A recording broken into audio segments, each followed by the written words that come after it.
Bonsoir, bienvenue au Cube Noir. Pour votre sécurité, vous avez une issue de secours qui est là, une deuxième issue de secours qui se trouve à l'arrière en contournant le granat par votre gauche. Pour les téléphones portables, vous connaissez. Le spectacle dure 1h45 sans entracte, si tout va bien.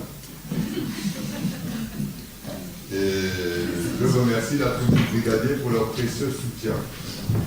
Une maison de poupées. Alors Agnès n'arrête pas de me dire qu'il s'agit là d'une pièce féministe.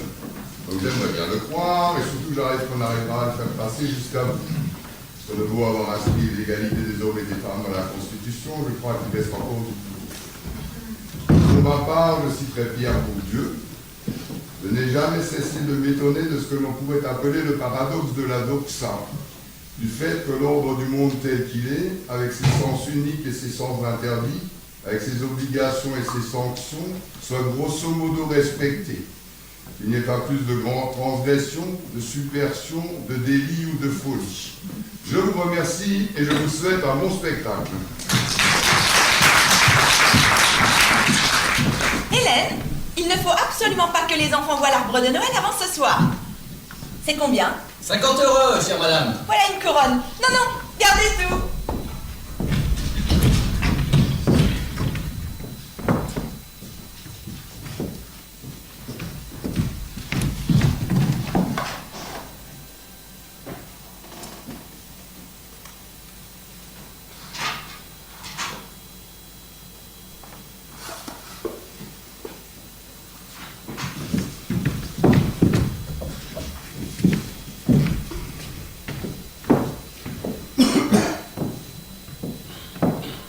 Oui, il est là. Est-ce que c'est la mouette qui gazouille? Oui, c'est elle. Est-ce que c'est l'écureuil qui fourrage par là? Oui, Quand l'écureuil est-il rentré? à l'instant. Torvald, viens donc voir tout ce que j'ai acheté. Ne me dérange pas. Acheter du cul? Tout ça? Alors mon étourneau est allé de nouveau dépenser de l'argent? Mais oui, cette année, vraiment, on peut bien se le permettre un peu.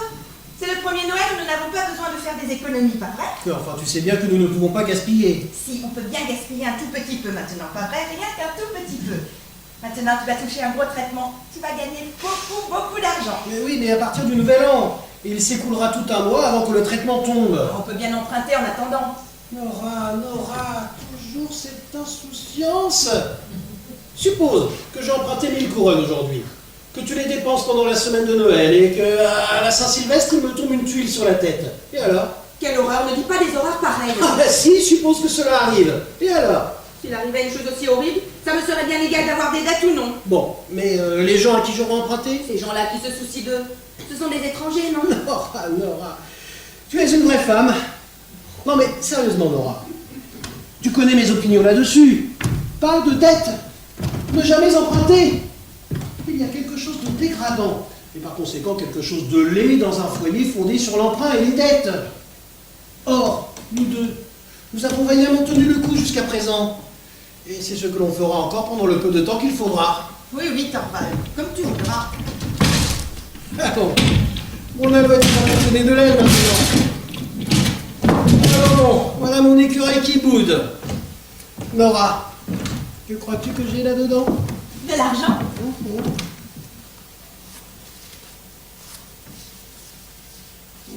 Tiens. Mon Dieu, je sais bien qu'il y a de grosses dépenses dans une maison à l'époque de Noël. 10, 20, 30, 40, oh merci Torvald. Je vais aller loin avec ça. Il le faudra bien. Oui, sûrement. Mais viens donc voir tout ce que j'ai acheté. Et c'est bon marché, regarde. Ici, ce sont des habits neufs, et puis un sabre pour Ivar, une trompette, et un cheval pour Bob, une poupée et un lit pour Amy. Ils sont tout simples, bien sûr, mais de toute façon, elle le mettra sûrement bientôt en pièces. Et là, nous avons des tabliers et du tissu pour faire des robes pour les bonnes. Bon, bien sûr, il faudra donner beaucoup plus à la vieille Hélène. Et qu'est-ce qu'il y a dans ce paquet-là? Non, Torvald, tu ne dois pas regarder avant ce soir. Bon. Mais dis-moi, petit panier percé, pour toi, à quoi as-tu pensé? Pour moi, je n'ai envie de rien, tout simplement. Oh ben si, dis-moi quelque chose de raisonnable qui te ferait plaisir. Eh bien, tu pourrais sûrement... Mhm. Tu pourrais me donner de l'argent, Torvald. Seulement ce dont tu penses pouvoir disposer. Et ensuite, un de ces jours, j'achèterai quelque chose avec. Mais Nora... Oh, si, fais le Torvald, chérie, je t'en prie. Et je suspendrai cet argent dans un joli papier doré à l'arbre de Noël. Ce serait formidable, tu ne crois pas? Comment donc appelle-t-on l'oiseau qui ne cesse de gaspiller? Oui, un étourneau, je le sais assez. Mais faisons comme je dis. Comme ça, j'aurai le temps de réfléchir à ce qui m'est le plus utile. C'est pas très raisonnable de dire ça? Mais sûrement que oui, mais... C'est-à-dire, si tu savais vraiment garder l'argent que je te donne et t'acheter quelque chose avec. Mais cet argent va passer dans le ménage et dans 1000 choses inutiles. Alors il faudra que de nouveau je dénoue les cordons de la bourse. Oh, mon Torvald. Mais il n'y a pas à le nier, ma mignonne petite alouette. L'étourneau est mignon. Il lui faut tant d'argent. C'est incroyable ce que ça coûte à un homme d'entretenir un étourneau. Oh, quoi? Comment peux-tu dire ça? J'économise vraiment tout ce que je peux pourtant. Voilà qui est vrai. Tout ce que tu peux. Mais tu ne peux tout simplement pas du tout. Si seulement tu savais tous les frais que nous avons, nous autres alouettes et écureuils. Tu es une drôle de petite chose. Tout à fait comme ton père. Tu es pleine de ressources pour trouver de l'argent, mais dès que tu en as, il te glisse entre les doigts, pour ainsi dire. Tu ne sais jamais ce que tu en fais. Enfin, il faut te prendre tel que tu es. Tu as ça dans le sang. Ah bah si, ces choses-là sont héréditaires, Nora. J'aimerais avoir hérité de bien des traits de papa. Mais moi, je ne te désire pas autrement que tu es, ma mignonne petite alouette. Mais écoute, il me vient une idée. Tu as l'air si... Comment appeler ça? Si mystérieuse aujourd'hui. Vraiment? Vraiment. Regarde-moi droit dans les yeux. Eh bien? Mon bec fin n'a pas été faire un petit tour en ville aujourd'hui? Mais non, comment peux-tu avoir cette idée? Mon bec fin n'a pas fait un détour par la pâtisserie? Non, pas du tout. Il n'a pas picoré un peu de confiture? Mais non, Torvald, je t'assure que non. Pas même grignoté un ou deux macarons? Non, pas du tout. Bon. Je plaisantais naturellement. L'idée ne me viendrait pas d'agir contre ton gré. Et tu m'as donné ta parole, n'est-ce pas? Bon. Garde pour toi tes petits secrets de Noël, ma Nora chérie. On les découvrira ce soir, quand l'arbre de Noël sera allumé. Enfin, j'imagine. As-tu pensé à inviter le docteur Rand? Non, mais il viendra de lui-même, cela va de soi. Du reste, je l'inviterai tout à l'heure, quand il passera dans la matinée. J'ai commandé du bon vin. Ah, Nora, tu ne peux t'imaginer comme je me réjouis pour ce soir. Oh oui, moi aussi. C'est tout de même splendide de songer que l'on est arrivé à une situation sûre, stable, et que l'on a sa subsistance largement assurée. C'est bien agréable de penser ça. Ah oui, ça c'est vrai. Tu te rappelles Noël dernier? Les 3 semaines qui précédaient, tu t'étais enfermé chaque soir, jusque bien après minuit, pour confectionner des fleurs pour l'arbre de Noël et 1000 autres surprises magnifiques. C'est l'époque la plus désagréable que j'ai vécue. Oh, mais je ne me suis pas ennuyée du tout, moi. Ouais, enfin, n'empêche que le résultat avait tout de même été assez piteux, Nora. Oh, tu ne vas pas me taquiner là-dessus encore. Est-ce ma faute si le chat est entré et a tout mis en pièces? Non, certes, ma mignonne petite alouette. Tu voulais vraiment me faire plaisir à tous, et c'est l'essentiel. Mais c'est bien tout de même que ces temps difficiles soient passés. Ah oui, c'est formidable. Maintenant, je n'aurai plus à rester ici tout seul à m'ennuyer et tu n'auras plus besoin de torturer tes yeux bénis et tes jolies petites mains. Non, n'est-ce pas, Torvald? Ce n'est plus la peine. Écoute, quand le Noël sera passé, je vais te dire ce que j'avais envisagé que nous ferions. Oh, on sonne. Voilà quelqu'un. C'est bien ennuyeux. Pour les visites, rappelle-toi que je n'y suis pour personne.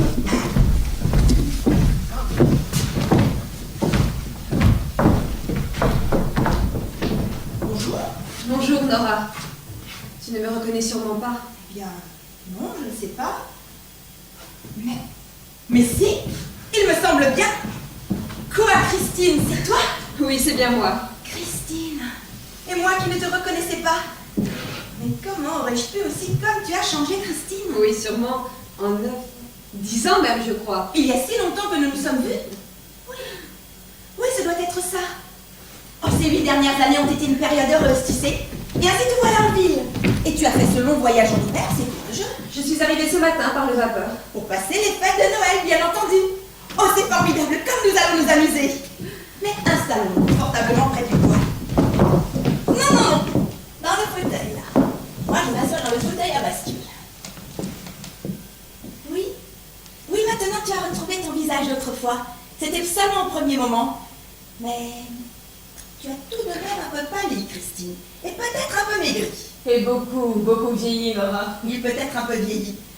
Un tout petit peu, vraiment pas beaucoup. Oh, mais quel étourdi je fais à rester là à bavarder.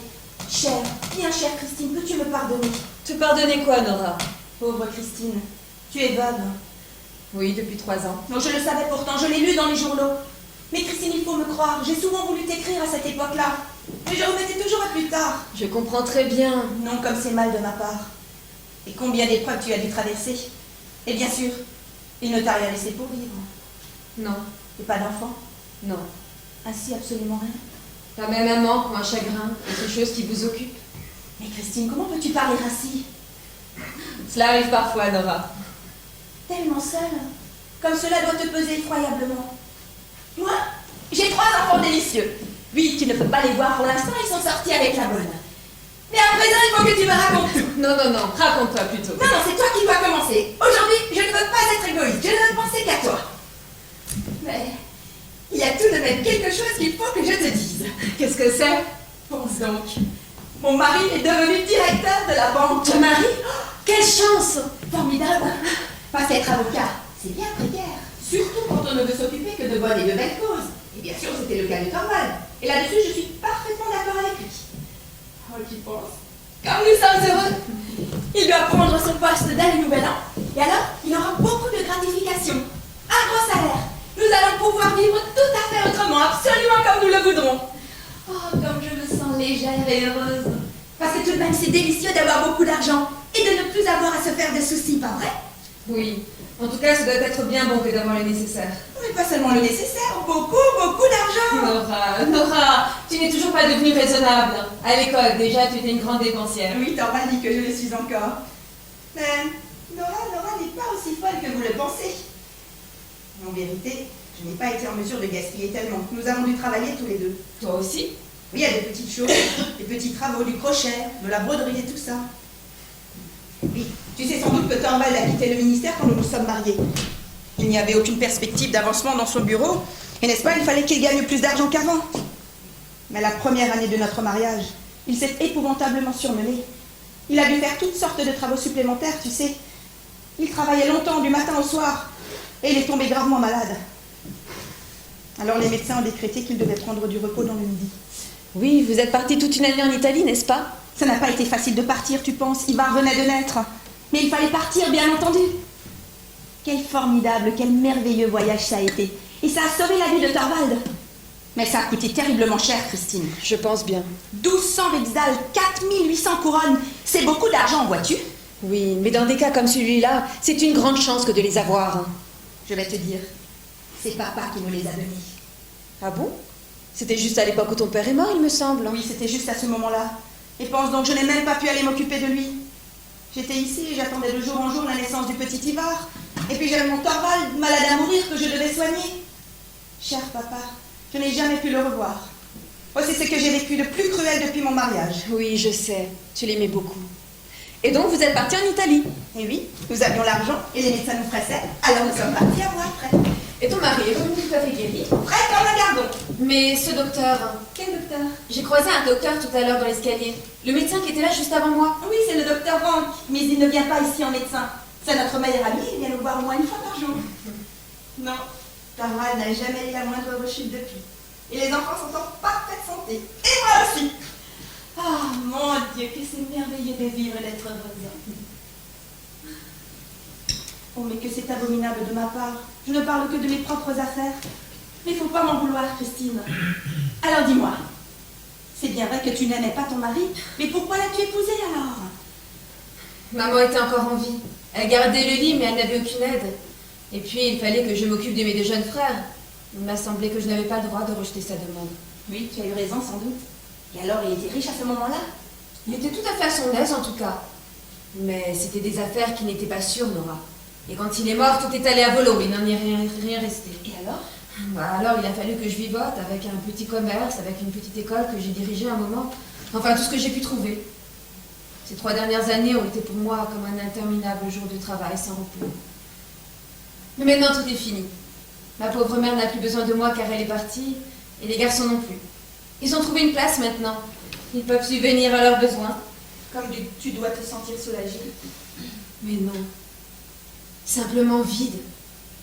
Indiciblement vide. Plus de raison de vivre. C'est pourquoi je ne supporte plus de rester là-bas, dans ce petit coin perdu. Ici, en ville, il doit être tout de même plus facile de trouver quelque chose qui vous occupe, qui accapare vos pensées. Si j'avais la chance de trouver une place fixe, un quelconque travail de bureau. Oui, mais Christine, c'est terriblement astreignant. Et tu as l'air si fatiguée. Ce serait beaucoup mieux pour toi d'aller en cure. Je n'ai pas de papa qui puisse m'offrir le voyage, moi, Nora. Ne sois pas fâchée, Christine. Oh, chère Nora, c'est toi qui ne dois pas m'en vouloir. Le pire dans une situation comme la mienne, c'est qu'elle vous met tant d'amertume au cœur. On n'a personne pour qui travailler, et pourtant il faut chercher de tous côtés pour subsister. Il faut bien vivre. Alors on devient égoïste. Le croiras-tu, mais quand tu m'as parlé de l'heureux changement de votre situation, ce n'est pas tellement pour toi que je me suis réjouie. C'est pour moi. Comment cela? Oui. Tu veux dire que Torvald pourrait faire quelque chose pour toi, peut-être? Oui, c'est ce que j'ai pensé. Oh, il le fera. Laisse-moi faire seulement. Je vais si bien présenter la chose, si bien trouver quelque chose de gentil pour le mettre dans de bonnes dispositions. J'aimerais tellement te rendre service. Oh, comme c'est gentil à toi, Nora, de te donner tant de peine pour moi. Doublement gentil venant de toi qui connais si peu les misères et les difficultés de la vie. Moi? Je connais si peu les... Eh bien, mon Dieu, des petits travaux manuels et des babioles de ce genre. Tu es une enfant, Nora. Tu ne devrais pas parler si cavalièrement. Comment ça, que veux-tu dire? Tu es comme les autres. Vous croyez tous que je ne suis bonne à vraiment rien de sérieux? Allons, allons. Que je ne connais rien des difficultés de la vie? Mais voyons, ma chère Nora, tu viens de me raconter toutes tes misères. C'est bagatelle. Je ne t'ai pas raconté le principal. Mais comment ça, le principal? Que veux-tu dire? Tu as tendance à me mépriser, Christine, tu ne devrais pas. Tu es fière d'avoir travaillé si dur et si longtemps pour ta mère. Détrompe-toi, Nora. Je ne méprise personne. Mais ce que tu dis est vrai. Oui, je suis à la fois heureuse et fière en pensant que j'ai pu alléger un peu les derniers jours de ma mère. Et tu es fière aussi quand tu penses à ce que tu as fait pour tes frères. Mais il me semble que j'en ai le droit. Mais bien sûr. Mais je vais t'apprendre quelque chose. Moi aussi, j'ai un sujet de fierté et de satisfaction. Mais je n'en doute pas, mais comment ça? Parle plus bas. Ponce donc Torvald entendait. Pour rien au monde, je ne voudrais qu'il. Personne ne doit le savoir, Christine. Personne en dehors de toi. Mais qu'est-ce que c'est donc? Je t'ai parlé de ce voyage en Italie, n'est-ce pas? Torvald n'en aurait pas réchappé s'il n'était pas allé là-bas. Eh bien oui, ton père t'a donné l'argent nécessaire. Ah oui, c'est ce que croit tout le monde. Mais c'est moi qui me suis procuré l'argent pour sauver la vie de mon mari. Toi? Une somme pareille? 1200 rixdales, 4800 couronnes. Qu'est-ce que tu en dis? Mais voyons, Charmant, comment est-ce possible? Tu avais donc gagné à la loterie? À la loterie, où aurait été le mérite? Bah alors on les a tous trouvés parce que les emprunter, tu ne pouvais pas. Ah bon, oui, pourquoi pas? Mais tu sais bien qu'une femme mariée sans revenu ne peut pas emprunter sur le consentement de son mari. Oui, enfin, s'il s'agit d'une femme qui s'entend bien aux affaires, d'une femme qui sait s'y prendre avec un peu d'intelligence, alors... Mais je ne comprends absolument pas. Tu n'as pas besoin de comprendre. Qui dit que j'ai emprunté de l'argent? Je peux bien l'avoir reçu d'une autre façon. Je peux bien l'avoir reçu d'un admirateur quand on a mon charme. Mais tu es folle! Avoue que te voilà bien curieuse, Christine. Mais oui, oui. Mais dis-moi, ma chère Nora, n'as-tu pas agi un peu inconsidérément? Est-ce inconsidéré de vouloir sauver la vie de son mari? Mais il me semble que c'est inconsidéré d'avoir à son insu. Seigneur Dieu, voyons, il ne devait rien savoir. Tu ne comprends pas ça? Il ne devait même pas connaître la gravité de son état. C'est à moi que les médecins venaient dire que sa vie était en danger et que rien d'autre qu'un séjour dans le Midi ne pourrait le sauver. Crois-tu que je n'ai pas essayé de ruser? Je ne cessais de lui répéter à quel point ce serait merveilleux pour moi de pouvoir aller à l'étranger, comme les autres jeunes femmes dans mon état. Et je lui disais, rappelle-toi s'il te plaît dans quel état je suis. Je lui demandais d'être gentil, de faire selon mes désirs, et j'insinuais qu'il pouvait bien faire un emprunt. Et ça le rendait furieux, Christine. Il me traitait d'étourdi. Il disait que c'était son devoir de mari de ne pas céder à mes caprices, à mes lubies, comme il appelait ça. Bon, je pensais, on te sauvera. Et c'est alors que j'ai trouvé un expédient. Et ton mari n'a jamais appris de ton père que l'argent ne venait pas de lui? Non, papa est mort quelques jours après. J'avais pensé le mettre au courant de tout en priant de ne rien révéler, mais hélas, il était si malade. Ça n'a pas été nécessaire. Et depuis, tu ne t'es jamais confié à ton mari? Non, pour l'amour du ciel, comment peux-tu penser ça? Torvald qui est si strict là-dessus. Et avec son amour propre masculin, quelle humiliation, quelle torture pour lui de savoir qu'il me devrait quelque chose. Ça aurait complètement bouleversé nos rapports. Notre beau foyer heureux ne serait pas devenu ce qu'il est aujourd'hui. Et tu ne lui diras jamais? Peut-être, dans bien des années, quand je ne serai plus aussi jolie que maintenant. Mais ne ris pas de ça. Je veux dire quand je ne plairai plus autant à Torvald. Quand il ne prendra plus plaisir à me voir danser, me travestir pour lui, alors il sera peut-être bon d'avoir quelque chose en réserve. Mais bêtises! Tout ça ne viendra jamais! Alors, que dit-il de mon grand secret? Est-ce que je ne suis pas aussi bonne à quelque chose? Bon, du reste, tu peux me croire que toute cette affaire m'a valu bien du souci. Ça n'a pas été facile pour moi de faire face à mes obligations à date fixe. Parce que, figure-toi que dans le monde des affaires, il y a quelque chose qui s'appelle amortissement et quelque chose qui s'appelle intérêt trimestriel et que tout ça est terriblement difficile à respecter. Alors, il a fallu que j'épargne un peu sur tout comme je pouvais. Je ne pouvais pas mettre beaucoup de côté sur l'argent de la maison, parce qu'il fallait que Thorvald vive bien. Et pour les enfants, je ne pouvais pas les laisser aller mal habillés. Tout ce que je recevais pour eux devait leur revenir entièrement. Ils sont tellement mignons. Alors ainsi, ce sont tes dépenses personnelles qui en ont fait les frais. Mais oui, naturellement. Et d'ailleurs, c'est moi que ça concernait de plus près. Chaque fois que Thorvald me donnait de l'argent pour mes toilettes, je n'en dépensais jamais plus de la moitié. J'achetais le plus simple et le meilleur marché. C'est une chose divine que tout va si bien. Thorvald n'a jamais rien remarqué. Mais plus d'une fois, ça m'a paru bien dur, Christine. Parce que tout de même, c'est délicieux d'être bien habillée, non? Bien sûr. Bon, et puis j'ai eu d'autres revenus aussi. L'hiver dernier, j'ai eu la chance d'avoir beaucoup de travail de copie à faire. Je m'enfermais dans ma chambre tous les soirs jusque bien tard dans la nuit. Ah bien, des fois, j'étais fatiguée, tellement fatiguée. Mais tout de même, c'est extraordinaire de pouvoir travailler comme ça pour gagner de l'argent. C'est presque comme si j'avais été un homme. Et combien tu parvenais à rembourser comme ça? Ah ça, je ne peux pas le dire au juste. Je sais juste que j'ai remboursé tout ce que j'ai pu. Mais bien des fois, je ne savais plus où donner de la tête. Alors je m'imaginais qu'un vieux monsieur très riche était tombé amoureux de moi. Quoi? Quel monsieur? Mais il n'existe pas. Il était mort. Et puis quand on ouvrait son testament, il y avait écrit en toutes lettres: on versera comptant tout mon argent à l'adorable Madame Nora. Nora, qui est ce monsieur? Mais ce vieux type n'existe tout simplement pas. C'était simplement une idée qui me revenait sans cesse quand je ne voyais aucun moyen de trouver de l'argent. Mais tout ça n'a plus d'importance. Ce vieux type, qu'il reste où il est, je me moque de lui et de son testament. Parce que maintenant je suis tranquille. Absolument tranquille. Ah Dieu, que c'est bon tout de même de penser à ça. Tranquille, pouvoir être tranquille. Avoir une maison jolie, comme Thorvald l'apprécie. Jouer avec les enfants. Ah, je pense donc bientôt viendra le printemps. Avec son grand ciel bleu, nous pourrons peut-être voyager, je pourrai revoir la mer. Ah mon Dieu, que c'est merveilleux de vivre et d'être heureuse. On sonne. Il vaut peut-être mieux que je m'en aille. Mais non, reste. C'est sans doute pour Thorvald. Ici, il ne viendra personne. Je vais voir. C'est moi, madame. Vous, qu'est-ce qu'il y a? Qu'est-ce que vous voulez dire à mon mari? Eh bien, c'est à propos de la banque. Voyez-vous, j'occupe un petit poste à la banque. J'ai appris que votre mari va devenir notre chef, n'est-ce pas? Oui, en effet. Ce ne sont là que les affaires assommantes. Je vous ressens rien d'autre. Eh bien, donnez-vous la peine d'entrer dans son bureau.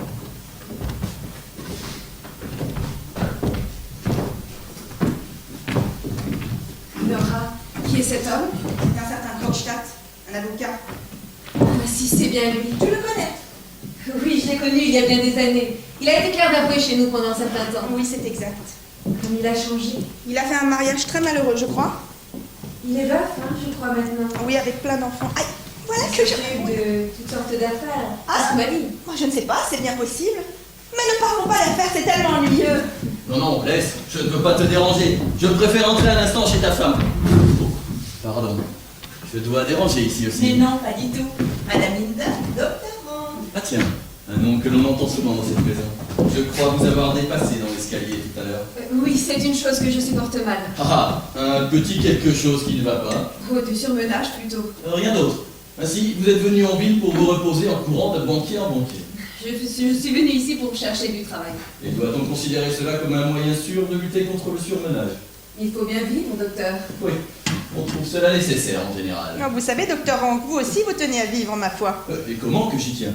Si misérable que je sois, je tiens absolument à être torturé aussi longtemps que possible. Et tous mes patients sont dans le même cas. Surtout ceux qui sont atteints moralement. Mais il y a justement en ce moment chez Elmer un homme que l'on devrait soigner pour des maux de ce genre. Quoi? Que voulez-vous dire? Oui, il y a là un certain avocat, Krogstad, un homme que vous ne connaissez pas. Eh bien, il est pourri jusqu'aux racines, madame. Et de quoi? Voyez bien que lui aussi accorde une extrême importance à vouloir vivre. Et de quoi voulait-il parler avec Thorvald? À vrai dire, je n'en sais rien. J'ai simplement entendu qu'il était question de la banque. Bon, je ne savais pas qu'il avait quelque chose à voir avec la banque. Et si, on lui a trouvé une sorte d'emploi.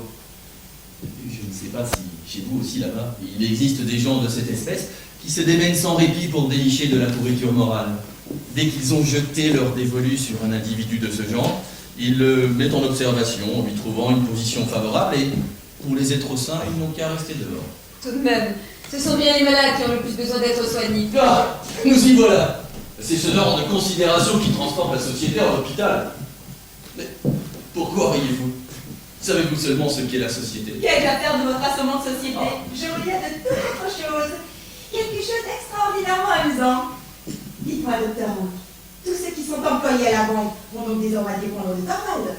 C'est vraiment cela que vous trouvez si extraordinairement amusant. C'est mon affaire, c'est mon affaire. Oui, c'est vraiment fantastique de penser que nous, que Torvald a acquis tant d'influence sur tant de gens. Docteur Rand, un petit macaron? Tiens, des macarons. Je croyais que c'était une denrée interdite ici. Oui, mais cela, c'est Christine qui me les a donnés. Quoi, moi? Bon, tu ne pouvais évidemment pas savoir que Torvald me l'a défendu. Je vais te dire, il a peur que ça me donne de vilaines dents. Mais pour une fois, laisse-moi docteur Rand, encore un petit. Merci. Non, Christine, je t'en prie. Oui, et moi, je vais en prendre un ou deux au maximum. Oui. Oui, vraiment, je suis démesurément heureuse. Et maintenant, il n'y a plus qu'une seule chose au monde que j'aurais follement envie. Qu'est-ce que c'est? C'est une chose que j'aurais une envie folle de dire devant Torvald. Pourquoi donc ne pouvez-vous pas le dire?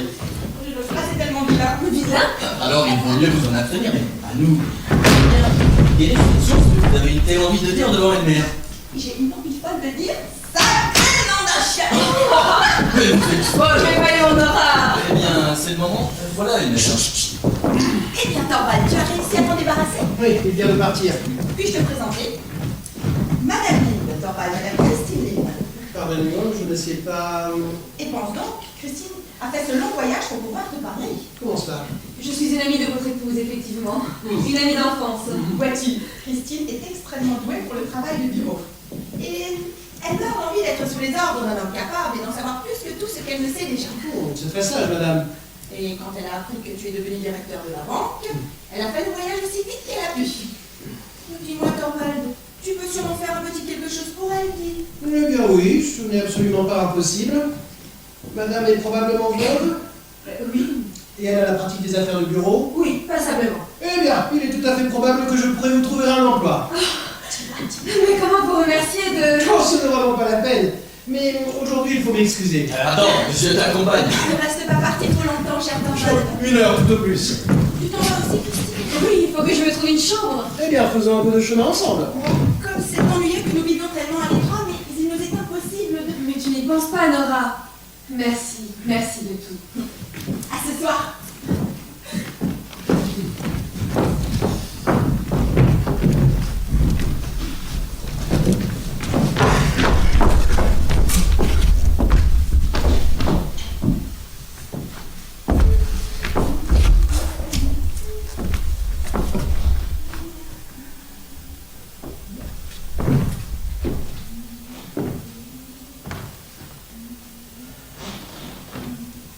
Excusez-moi, madame Elmer. Ah, que me voulez-vous? Excusez-moi, la porte d'entrée est entrouverte. Il faut que quelqu'un ait oublié de la fermer. Mon mari n'est pas à la maison, monsieur Conchat. Je sais. Alors que voulez-vous? Vous dire un mot. À moi? Vous voulez me parler? Oui, c'est ça. Mais nous ne sommes pas encore le premier du mois, que je sache. Non, nous sommes à la veille de Noël et il va dépendre de vous que Noël vous apporte de la joie ou du chagrin. Que me voulez-vous? Je ne peux absolument pas aujourd'hui. De cela, nous ne parlerons pas jusqu'à nouvel ordre. Il s'agit d'autre chose. Vous avez bien un petit moment tout de même. Oui, sûrement. Bien. J'étais au restaurant Olsen lorsque j'ai vu votre mari passer dans la rue, Oui, avec une dame. en effet. Puis-je prendre la liberté de vous poser une question?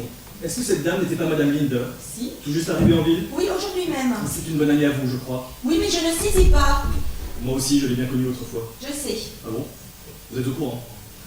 Bon, bien, puis-je vous le demander tout net, est-ce que madame Linde va avoir un emploi à la banque? Comment pouvez-vous, vous permettre de m'interroger moi, monsieur Crochet? Vous, qui êtes un des subordonnés de mon mari? Mais puisque vous tenez à le savoir, oui, madame Lindor a un emploi, et c'est moi qui ai plaidé sa cause. Ainsi, vous savez tout. Alors j'avais bien compris. On a tout de même un peu d'influence, je dirais. On a beau être une femme, il n'est pas dit qu'à cause de cela. Quand on est dans une position subalterne, monsieur Krogstad, on devrait réellement se garder de froisser quelqu'un Qui a de l'influence? Oui, précisément. Madame Elmer, auriez-vous la bonté d'user de votre influence en ma faveur? Comment ça, que voulez-vous dire? Voudriez-vous être assez bonne pour veiller à ce que je conserve ma position de subordonné à la banque? Je ne comprends pas qui pense à vous enlever votre situation. Oh, ce n'est pas la peine de jouer les ignorantes avec moi. Je comprends bien qu'il ne doit pas être agréable pour votre ami d'entrer en conflit avec moi, mais je comprends aussi maintenant qui je dois remercier si je suis mis à la porte. Mais je vous assure. Bref. Il est encore temps. Et je vous conseille d'user de votre influence pour empêcher cela. Mais je n'ai absolument aucune influence. Vraiment? Il me semblait que vous Mais disiez ce à n'est l'instant que... évidemment pas ce que je voulais dire. Moi, comment pouvez-vous croire que j'ai un tel pouvoir sur mon mari? Oh, je connais votre mari depuis le temps où nous étions étudiants ensemble. Et il ne me semble pas que monsieur le directeur de la banque soit plus ferme que d'autres époux. Si vous parlez avec mépris de mon mari, je vous mets à la porte. Madame est courageuse. Je n'ai plus peur de vous. Quand le nouvel an sera passé, je serai bientôt débarrassée de toute cette affaire. Écoutez-moi bien, madame.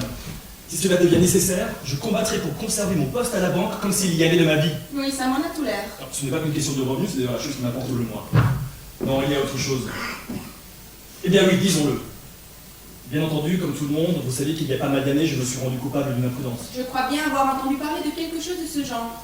L'affaire n'est pas passée en justice, mais toutes les portes sont aussitôt fermées devant moi. Je débutais alors dans les affaires que vous savez. Il fallait bien entreprendre quelque chose, et j'ose dire que je n'ai pas été parmi les pires. Mais à présent, je veux m'en sortir. Mes fils grandissent, et à cause d'eux, je dois veiller à recouvrer autant de considérations que possible. Ce poste à la banque, c'était comme une première marche pour moi. Et voilà que votre mari veut m'en faire descendre. Si bien que je vais me retrouver en bas, dans la boue. Pour l'amour du ciel, monsieur Krogstad, il n'est absolument pas en mon pouvoir de vous aider. C'est que vous n'en avez pas la volonté, mais j'ai les moyens de vous y contraindre. Vous ne voulez tout de même pas raconter à mon mari que je vous dois de l'argent? Pourquoi pas? Ce serait une honte de votre part que d'agir ainsi. Ce secret qui est ma joie et ma fierté, il apprendrait d'une façon si laide, si grossière. Il apprendrait de vous. Mais vous voulez donc m'exposer aux plus terribles ennuis? Rien que des ennuis. Oh, mais faites-le après tout. C'est vous qui en pâtirez le plus. Car alors mon mari verra quelle sorte d'homme sans foi ni loi vous êtes et vous ne pourrez absolument pas garder ce poste. Je demandais si ce n'était que d'ennuis domestiques dont vous aviez peur. Si mon mari vient le savoir, il paiera aussitôt ce qui reste. Et alors nous serons bientôt débarrassés de vous. Madame Elmer, ou vous n'avez pas grande mémoire, ou vous ne vous entendez bien à vos affaires.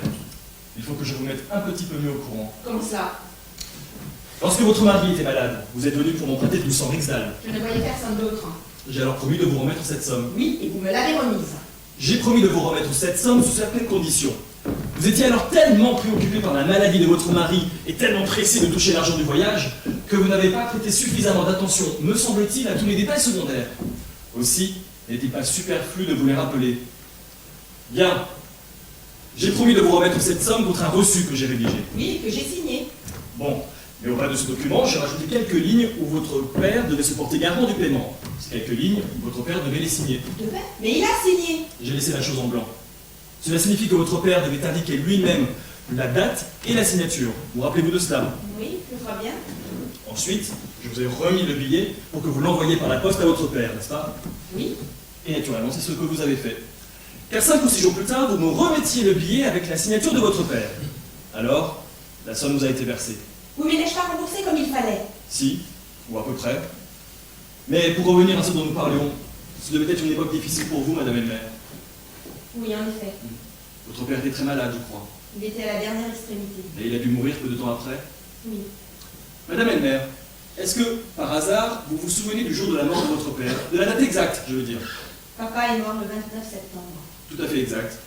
Je m'en suis informé. Et voilà pourquoi il y a là une bizarrerie que je ne parviens pas à m'expliquer. Quelle bizarrerie, je ne vois pas. La bizarrerie, madame, c'est que votre père a signé ce billet 3 jours après sa mort. Comment ça? Je ne comprends pas. Votre père est mort le 29 septembre. Mais voyez ici, votre père a daté sa signature du 2 octobre. Ne trouvez-vous pas cela étrange? Pouvez-vous m'expliquer cela? Il est tout aussi évident que les mots 2 octobre et l'année n'ont pas été écrits de la main de votre père, mais d'une main que, me semble-t-il, je crois reconnaître. Bon, cela peut s'expliquer, n'est-ce pas? Votre père peut avoir oublié de dater sa signature, et une personne ou une autre l'aura fait ici, au hasard, peu avant qu'on sache le décès. Il n'y a pas de mal à cela. Mais c'est de la signature elle-même qu'il s'agit. Et elle est tout antique, n'est-ce pas, Madame Elmer? C'est bien votre père qui a signé ici. Non, ce n'est pas lui. C'est moi qui ai écrit le nom de papa. Écoutez, Madame, vous devez savoir que voilà un aveu dangereux. Et pourquoi? Vous allez bientôt avoir votre argent, non? Puis-je vous poser une question? Pourquoi n'avez-vous pas envoyé ce billet à votre père? C'était impossible. Si j'avais dû demander la signature à papa, il aurait aussi fallu que je lui dise à quoi cet argent était destiné. dossier. Mais je ne pouvais tout de même pas, malade comme il était, lui dire que la vie de mon mari était en danger. C'était impossible, n'est-ce pas? Il aurait mieux valu pour vous renoncer au voyage. Non, je ne pouvais pas renoncer à ce voyage. Il devait sauver la vie de mon mari. Et vous ne vous êtes pas dit que c'était une escroquerie à mon égard. Avais-je à tenir compte de cela? Je me souciais bien peu de vous. Je ne pouvais pas vous souffrir. Vous me mettiez dans d'atroces difficultés alors que vous saviez dans quel état dangereux se trouvait mon mari. Madame Elmer, vous n'avez manifestement aucune idée précise de ce dont vous vous êtes rendu coupable. Et je peux vous dire que ce n'est ni plus ni pire que ce que j'ai fait moi-même un jour et qui a causé la perte de ma situation sociale. Vous voulez me faire croire que vous auriez entrepris quelque chose de courageux pour sauver la vie de votre femme? Les lois ne tiennent pas compte des mobiles. Alors il faut que ce soit de bien mauvaises lois. Mais pas mauvaise ou pas, si je produis ce papier en justice, vous serez jugé selon les lois. Je n'en crois absolument rien. Ainsi, une fille n'aurait pas le droit d'épargner son vieux père mourant ou de sauver la vie de son mari? Moi, je ne connais pas tellement bien les lois. Mais je suis certaine qu'il doit être écrit quelque part que de telles choses sont permises. Et vous n'êtes pas au courant de ça, vous qui êtes avocat? Peut-être que vous soyez un bien mauvais juriste, monsieur Krogstad. C'est possible.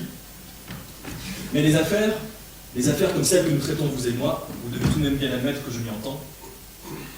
Bien. Maintenant, faites comme il vous plaira. Mais je vous dis ceci. Si je suis mis dehors pour la deuxième fois, vous me tiendrez compagnie.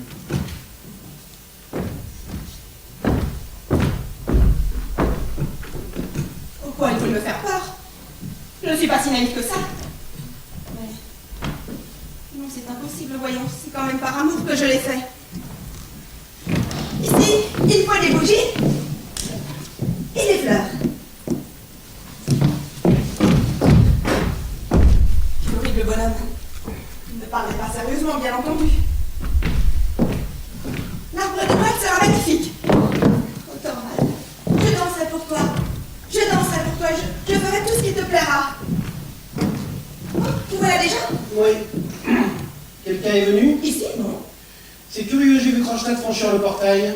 Oh oui, c'est vrai, Krogstad est passé par ici quelques instants. Nora, je crois le deviner à ton air, il t'a prié de parler en sa faveur. Oh, oui. Et tu devais faire comme si cela venait de toi. Tu devais me cacher qu'il était venu. Est-ce que c'est bien cela qu'il a demandé? Oui, Thorvald, mais... Nora. Et tu as pu te laisser faire. Avoir un entretien avec un homme pareil, lui faire une promesse et par-dessus le marché me dire un mensonge? Un mensonge? N'as-tu pas dit que personne n'était venu? Mon petit oiseau chanteur ne doit plus jamais faire cela. Un oiseau chanteur doit avoir le bec pur, pour gazouiller juste. Jamais de fausses notes. Ce n'est pas ainsi que cela doit être. Si, vous le savez bien. Et puis n'en parlons plus. Comme il fait doux. Comme c'est paisible ici. Thorvald, Oui. je suis tellement contente d'aller au bal costumé des Stenborg demain. Et moi, je suis excessivement curieux de voir la surprise que tu nous prépares. Ah, c'est stupide. Quoi donc? Je n'arrive pas à trouver quelque chose de valable. Tout est si bête, si futile. Quoi donc? La petite Nora la maîtrise maintenant. Es-tu très occupée, Thorvald? Oh, Qu'est-ce que c'est que ces papiers? des affaires de banque. Déjà? J'ai décidé à la direction sortante de me donner les pleins pouvoirs pour effectuer les changements nécessaires dans le personnel et dans l'organisation. Je veux m'y employer pendant la semaine de Noël. Je veux que tout soit en ordre pour le nouvel an. Ainsi, c'est pour ça que ce pauvre Krogstad... Si Si tu n'avais pas été si occupé, Thorvald, je t'aurais demandé un immense service. voyons cela, ce serait quoi? Tu sais bien que personne n'a aussi bon goût que toi. Et moi, j'aimerais bien être à mon avantage au bal costumé. Tu ne voudrais pas t'en charger et décider pour moi comment je vais être et comment arranger mon costume? Tiens donc, la petite capricieuse appellerait-elle au secours? Oui, sans toi, je n'arriverai à rien. Bien, je vais y réfléchir. Nous allons bien trouver une idée. Merci. Comme ces fleurs rouges font bel effet. Mais dis-moi, est-ce vraiment si laid ce dont ce Krogstad s'est rendu coupable? Il a fait défaut. As-tu idée de ce que cela veut dire? Et si c'était la misère qui l'y avait poussé? Ou bien la prudence comme tant de gens? Je n'ai pas de cœur au point de condamner inconditionnellement un homme pour un acte de ce genre. Non, n'est-ce pas, Thorvald? Il peut moralement se relever s'il confesse ouvertement son crime et subit sa peine. C'est vrai. Ce n'est pas le chemin qu'a choisi Krogstad. Il a eu recours à des ficelles, à des artifices. Et c'est cela qu'il a moralement perdu. Tu crois que... Mais imagine à quel point un homme conscient de sa faute doit mentir et grimacer et dissimuler de tous côtés. Il est forcé de porter le masque, y compris pour ses proches, te dis-je. Y compris pour sa propre femme. et pour ses propres enfants. Et se conduire ainsi devant ses propres enfants, c'est précisément cela le plus épouvantable, Nora. Pourquoi? Mais parce qu'une telle atmosphère de mensonge apporte la contagion et des germes malsains dans toute une vie de famille. Chaque fois que les enfants respirent, ils absorbent des germes du mal. Tu es sûr? Oh, ma chérie, je l'ai souvent constaté comme avocat.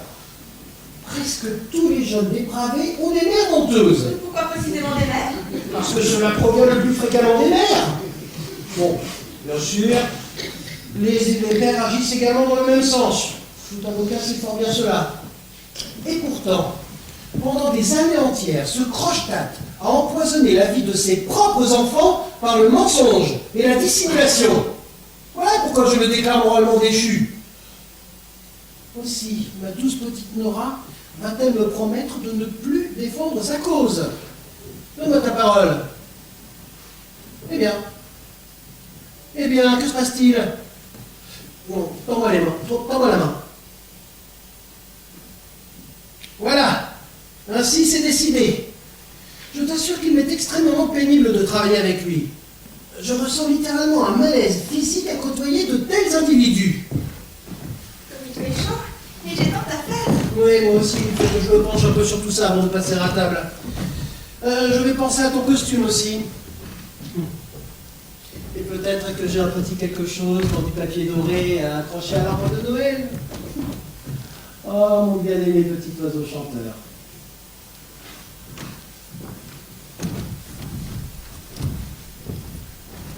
C'est impossible. Il faut que ce soit impossible. Comment pour mes petits-enfants? Empoisonner la maison? Mais jamais de la vie! Ce n'est pas vrai! Jamais de la vie!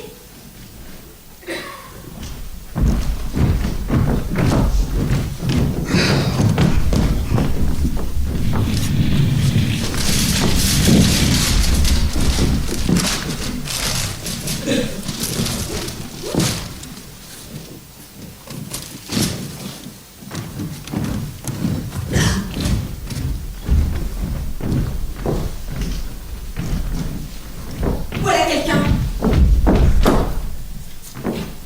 Non, il n'y a personne. Naturellement, il ne viendra personne aujourd'hui, c'est Noël. Et demain non plus.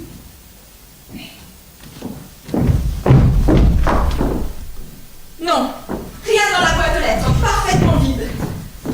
Oh, il ne parlait pas sérieusement, bien entendu. Une chose pareille ne peut pas arriver, j'ai 3 enfants petits tout de même. Oh, si seulement j'osais sortir.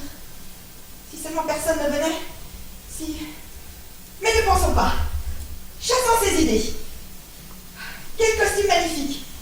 1, 2, 3, 4, 5. Et voilà. Ah, te voilà, Christine.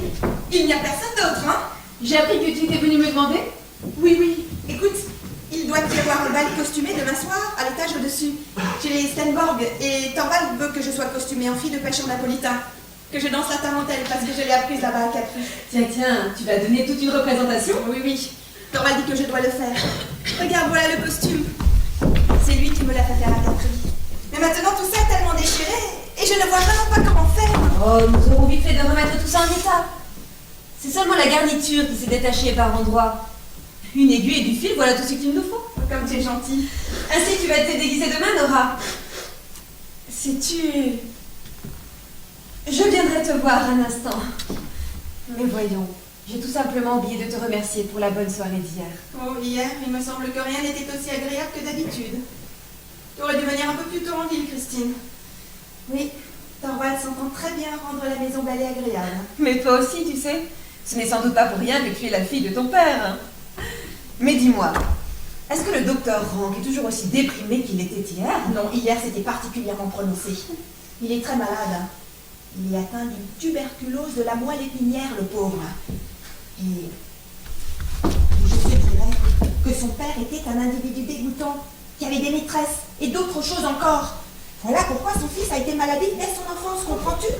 Mais dis-moi, chère Nora, comment sais-tu des choses pareilles? Quand on a 3 enfants, on reçoit de temps en temps la visite de dames qui s'y connaissent un peu en médecine, n'est-ce pas?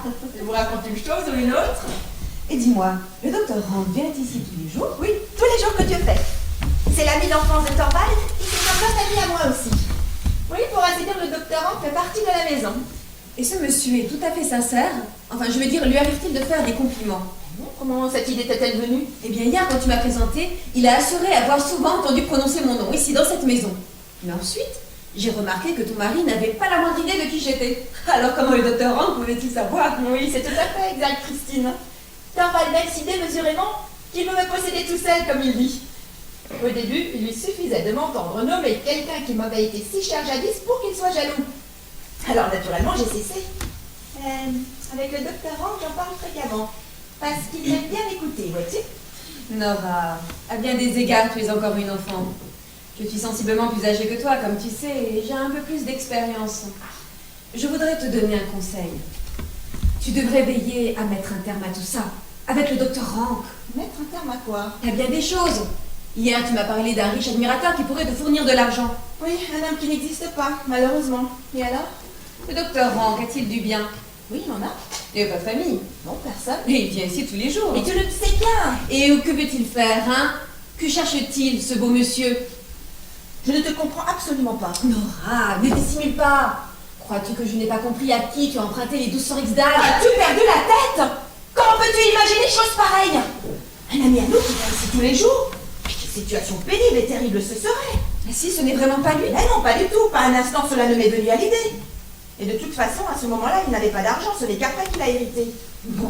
Eh bien, je crois que ça a été une chance pour toi, ma chère Nora. Non, il ne me serait jamais venu à l'idée de demander au docteur Hank. Du reste, je suis absolument certaine que si je lui demandais... Mais bien entendu, tu ne le feras pas. Je ne crois pas que cela devienne nécessaire. Et je suis certaine que si je parlais au docteur Hank... Elle insulte ton mari. Il faut que je me sorte de toute cette histoire. Elle aussi, elle s'est faite à son insu. Mais oui, c'est aussi ce que je te disais hier. Un homme peut beaucoup mieux se sortir de ce genre d'affaires qu'une femme. Quand il s'agit du mari, oui. Ah, si on paie ce qu'on doit, on vous rend votre reçu, n'est-ce pas? Oui, cela va de soi. Et on peut le déchirer en 100 000 morceaux et le brûler, ce sale papier dégoûtant. Nora, tu me caches quelque chose. Voilà, ça me figure. Nora, il t'est arrivé quelque chose depuis hier matin. Dis-moi, qu'est-ce que c'est? Christine, ça va bien de rentrer. Voyons, va t'installer dans la chambre des enfants. Ils ne supportent pas de me voir. Oui, mais je partirai pas d'ici tant qu'on n'aura pas parlé sincèrement. Quand j'étais attendue Torvald, chérie. Tu as été sa couturière? Non, c'est Christine. Elle m'aide à remettre en état mon costume. Tu vas voir les pas que je vais faire. Eh bien, ce n'était pas une bonne idée que j'ai eue là. Super. Et est-ce que je ne suis pas gentille aussi de t'avoir fait plaisir? Gentille, parce que tu fais plaisir à ton mari. Bon, petite folle, je sais bien que ce n'est pas ce que tu voulais dire. Mais je ne veux pas te déranger, il faut que tu fasses des essayages, sans doute. Il faut que tu travailles sans doute. Ah oui, voilà, je suis allé à la banque. Torvald, si ton petit écureuil te demandait instamment une chose, Quoi donc? le ferais-tu? D'abord, évidemment, il faut savoir ce que c'est. L'écureuil courrait partout et ferait des espiègleries si tu voulais être gentil et docile. Eh bien, dis-le donc. L'alouette gazouillerait par toutes les pièces et sur tous les tons. Oh, ça c'est tout de même ce que fait l'alouette, non? Je ferais l'elfe, Torvald, et je danserais pour toi au clair de lune. Nora, ce n'est tout de même pas ce que tu laissais entendre ce matin. Si, je t'en prie, je t'en supplie. Et tu as vraiment le toupet de revenir sur cette affaire. Oui, il faut que tu me fasses plaisir. Il faut que tu laisses Krogstad garder son poste à la banque. Mais ma chère Nora, je destine son poste à Madame Et Linde. c'est certainement gentil de ta part, mais tu n'as qu'à renvoyer un autre employé au lieu de Krogstad. Mais quel incroyable entêtement! Alors parce que tu as fait la promesse irréfléchie d'intercéder pour lui, je devrais... Mais non, moi... ce n'est pas pour ça. C'est pour toi. Cet individu écrit dans les plus méchants journaux, tu l'as dit toi-même. Il peut te faire tant de mal, j'ai tellement peur de lui. Je vois, ce sont les vieux souvenirs qui t'effraient. Comment ça? Naturellement, tu penses à ton père. Mais oui, naturellement. Rappelle-toi seulement tout ce que de vilaines gens ont écrit dans les journaux sur le compte de papa et toutes les méchantes calomnies qu'ils ont faites. Je crois bien qu'il l'aurait fait renvoyer si le ministère ne t'avait pas envoyé là-bas pour enquêter et si tu n'avais pas été si bienveillant, si secourable pour lui. Mais ma petite Nora, il y a une grande différence entre ton père et moi. Ton père n'était pas un fonctionnaire inattaquable, mais moi si, et j'espère que je le resterai tant que j'occuperai ce poste. Qui sait ce que les méchants blancs peuvent inventer? Nous pourrions être si bien, si heureux, si tranquilles ici, dans notre paisible foyer sans souci, toi, moi et les enfants. C'est pour ça que je te prie si instamment. Et c'est précisément en intercédant pour lui que tu me mets dans l'impossibilité de le garder. À la banque, on sait déjà que je veux renvoyer Krogstad. Si le bruit courait maintenant que le nouveau directeur de la banque se laisse aller à changer d'avis à cause de sa femme... Oui, eh bien. Non, naturellement, pourvu que la petite entêtée ait fait à son gré. Et tu crois vraiment que je me rendrai ridicule ridicule aux yeux de tout le personnel. Cela amènerait les gens à penser que je dépends de toutes sortes d'influences extérieures. Ouais, tu penses bien que les conséquences ne tarderaient pas. Oh, et puis il y a un détail qui rend impossible la présence de Kronstadt à la banque aussi longtemps que je serai directeur. Lequel? Au besoin, j'aurais peut-être pu passer sur sa tare morale. Oui, n'est-ce pas, D'autant Torvald? qu'on me dit que c'est un bon employé. Mais c'est une de mes connaissances de jeunesse. Une de ces connaissances trop rapides, dont tant de fois ensuite dans la vie on est gêné. Ouais. Autant le dire carrément, nous nous tutoyons. Et cet individu, dépourvu de tact, ne cache absolument pas cet état de fait quand d'autres personnes sont présentes. Au contraire, il se croit même autorisé à prendre un ton familier avec moi. Alors à chaque instant, ce sont des tu, toi et mère. Je t'assure que cela m'est extrêmement pénible. Il rendrait ma position à la banque intolérable. Torvald, Oui. tu ne penses pas un mot de ce que tu dis là. Vraiment, et pourquoi pas? Mais parce que tout ça, c'est bien mesquin comme motif. Qu'est-ce que tu dis? Mesquin? Est-ce que tu me trouves mesquin? Mais non, pas du tout, au contraire, cher Torvald, et c'est pour ça. Mais non, mais tu trouves mesquin mon motif, donc il faut évidemment que je le sois aussi, mesquin. Vraiment? Bon, il faut en finir. Que vas-tu faire? Prendre une décision. Hélène! Tenez, prenez cette lettre, descendez, trouvez tout de suite un commissionnaire et qu'il la porte. L'adresse est dessus. Tenez, voilà de l'argent. Voilà ma petite femme entêtée, Qu'est-ce que c'est que cette lettre? le renvoi de Kronstadt. Reprends-la, Torvald, il est encore temps. Entends-tu? Reprends-la. Fais cela pour l'amour de moi, pour l'amour de toi, pour l'amour des enfants, entends-tu? Fais-le. Tu ne sais pas ce que ça peut nous amener à tous. Trop tard. Oui. Trop tard. Chère Laura, je te pardonne cette anxiété, bien que ce soit une offense contre moi. Ah bah si! N'est-ce pas une offense que de croire que je devrais, moi, avoir peur de la vengeance d'un avocassier corrompu? Mais je te le pardonne tout de même, parce que cela témoigne de ton amour pour moi. Il le faut, ma Nora bien-aimée à moi, advienne que pourra. Quand il le faut vraiment, tu peux me croire, j'ai du courage et des forces. Je suis homme à prendre tout sur moi.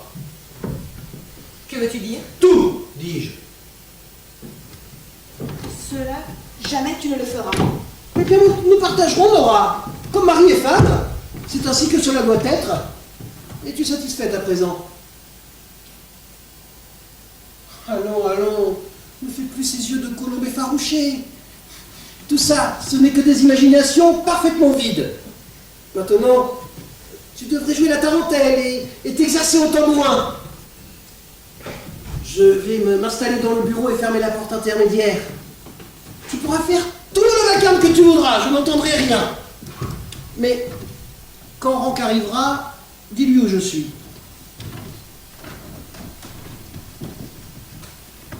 Il serait capable de le faire. Il le fera, malgré tout. Cela jamais de la vie. Plutôt n'importe quoi. De l'aide. Une issue. Le docteur Rank. Plutôt n'importe quoi, n'importe quoi. Bonjour, docteur Rank. Je vous ai reconnu à votre façon de sonner. Mais n'entrez pas chez Torvald maintenant. Il est occupé, je crois. Et vous? Oh, moi, vous le savez bien. Pour vous, j'ai toujours un peu de temps. Merci. Alors j'en profiterai aussi longtemps que je le pourrai. Qu'est-ce que vous voulez dire aussi longtemps que vous le pourrez? Cela vous effraie? Bien, je ne sais pas, c'est dit de façon si bizarre. Il doit arriver quelque chose? Oui. C'est que je prévois depuis longtemps, mais je ne croyais pas que ça viendrait si vite. Qu'avez-vous appris? Docteur Rank, il faut me le dire. Je suis en bas de la pente, il n'y a plus rien à faire. C'est de vous qu'il s'agit? Et de qui d'autre? Il ne sert plus à rien de me mentir à moi-même. Je suis le plus misérable de tous mes patients, madame Elmer. Ces jours-ci, j'ai entrepris de faire un bilan général de mon état et, résultat, banqueroute. Et d'ici un mois, je serai peut-être en train de pourrir au cimetière. Toi, comme c'est laid de parler ainsi. Il est vrai que l'affaire est sacrément laide, mais le pire, c'est qu'avant, il y a tant d'autres orages. Il ne me reste plus qu'un seul examen à faire, et après, je saurai à peu près à quel moment le dénouement interviendra. Mais il y a quelque chose que je veux vous dire. Dans Dans sa délicate nature, Elmer a une répugnance marquée pour tout ce qui est hideux. Aussi, je ne veux pas de lui au chevet de mourant. Mais docteur... Non, je n'en veux pas, à aucun prix. Je lui fermerai ma porte. Et dès que j'aurai la pleine assurance du pire, je vous enverrai ma carte de visite avec une croix marquée dessus et... Alors vous saurez que l'abomination de la désolation a commencé. Non, aujourd'hui vous êtes absolument hors de sens. Et moi qui aurais tellement voulu que vous soyez vraiment de bonne humeur. Avec la mort entre les mains. Bavardage. Soyons joyeux, joyeux. Oui. Par ma foi, vous avez raison, il n'y a rien d'autre à faire que de... Pourquoi souriez-vous? Pardon, c'est vous qui avez souri. Ah non, docteur Hank, c'est vous qui avez souri. Oh, vous devez être encore plus espiègle que je ne le pensais. Ah oui, aujourd'hui j'ai tellement envie de dire des folies. Oui, ça m'en a tout l'air. Oh cher docteur Hank, il ne faut pas mourir et nous quitter Thorvald et moi. Ah, vous vous remettrez facilement de cette perte. Ceux qui s'en vont sont bien vite oubliés. Vous croyez? Oui, on se fait de nouvelles relations. Qui se fait de nouvelles relations? C'est ce que vous ferez, vous et Elmer, quand je serai parti. Mais vous-même êtes déjà bien en route, il me semble. Qu'est-ce que cette Madame Munder est à faire ici hier soir? Ah non, vous n'allez tout de même pas être jaloux de cette pauvre Christine. Si, c'est elle qui me remplacera ici dans cette maison. Dès que mon échéance sera arrivée, c'est peut-être cette Ne femme... parlez pas si fort, elle est ici. Aujourd'hui aussi, vous voyez bien. Mais seulement pour coudre mon costume. Seigneur Dieu, comme vous êtes déraisonnable. Mais soyez gentil, docteur Hank. Demain, vous allez voir comme je vais danser superbement. Oui, et alors vous imaginerez que je le fais rien que pour vous. Et puis pourtant, on va aussi un peu, évidemment. Mais installez-vous sur le sofa. Je vais vous montrer quelque chose. Quoi donc? Regardez. Oh, des bas de soie. Couleur chair. N'est-ce pas merveilleux? Oui, bon, et ici il fait si sombre. Mais demain? Non, vous ne devez voir pas. Vous ne devez pas voir plus haut. Puis après tout, hein, pourquoi pas? Ouais. Pourquoi avez-vous l'air si critique? Vous croyez peut-être qu'ils n'iront pas? Mais non, mais il m'est tout à fait impossible de me faire une opinion. Oh, honte à vous! Voilà pour vous! Et quelles sont les autres merveilles à voir? Vous ne verrez rien d'autre. Parce que vous êtes inconvenant. Nora, quand je me trouve ici comme ça, familièrement avec vous, je ne saisis pas, je ne comprends pas ce que je serais devenu si je n'étais jamais venu ici dans cette maison. Oui, je crois en effet que vous vous sentez tout à fait à votre aise chez vous. Oui, et de devoir quitter tout cela, Mais vous ne le quitterez pas. de ne pas même pouvoir laisser un petit signe de reconnaissance, à peine un manque passager, rien d'autre qu'une chaise vide qui sera prise par le premier venu.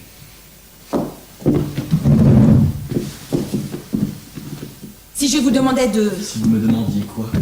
une grande preuve de votre amitié. Oui, eh bien, Non, je veux dire, un immense service. voudriez-vous vraiment me rendre si heureux? Mais vous ne savez même pas de quoi il Mais s'agit. alors dites-le. Non, je n'ose pas, c'est tellement énorme. À la fois un conseil, une aide et un service. Mais plus c'est, mieux c'est. Je ne parviens pas à saisir ce que vous pouvez bien vouloir me dire. Parlez maintenant. N'ai-je pas votre confiance? Si vous l'avez comme personne. Vous êtes mon plus fidèle et mon meilleur ami, je le sais assez. Aussi, je vais vous le dire. Eh bien, docteur Hank, il y a quelque chose qu'il faut que vous m'aidiez à éviter. Vous savez à quel point Thorvald m'aime. Pas un instant, il n'hésiterait à donner sa vie pour moi. Nora, croyez-vous donc qu'il soit le seul Le seul qui... donnerait joyeusement sa vie pour vous? Ah bon? Oui, Nora. Je m'étais juré de vous le dire avant de partir et je ne trouverai jamais une meilleure occasion. Eh bien oui, Nora. Maintenant, vous le savez.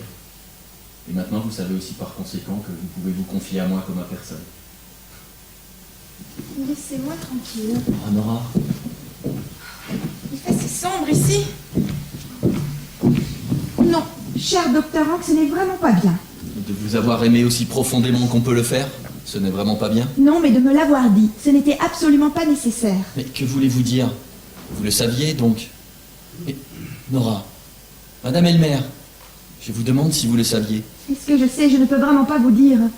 Et dire que vous avez pu être si maladroit, tout allait si bien. Mais en tout cas, vous avez désormais la certitude que je suis à votre disposition corps et âme. Après Et parlez maintenant. Après ce que vous venez de dire, Je vous en prie, dites-moi. ce n'est pas possible. Maintenant, vous ne pouvez plus rien pour moi. Vous ne devez pas me punir ainsi. Permettez-moi de faire pour vous tout ce qui est humainement possible. Ça ne sert plus à rien. Et de toute façon, je n'ai besoin d'aucune aide. Tout ça n'est imagination, mais oui, vous verrez. Oui, vous êtes vraiment un charmant monsieur, docteur Hank. Et vous n'avez pas honte, maintenant que la lumière est allumée? Non, absolument pas. Mais il faut peut-être que je m'en aille. Pour toujours.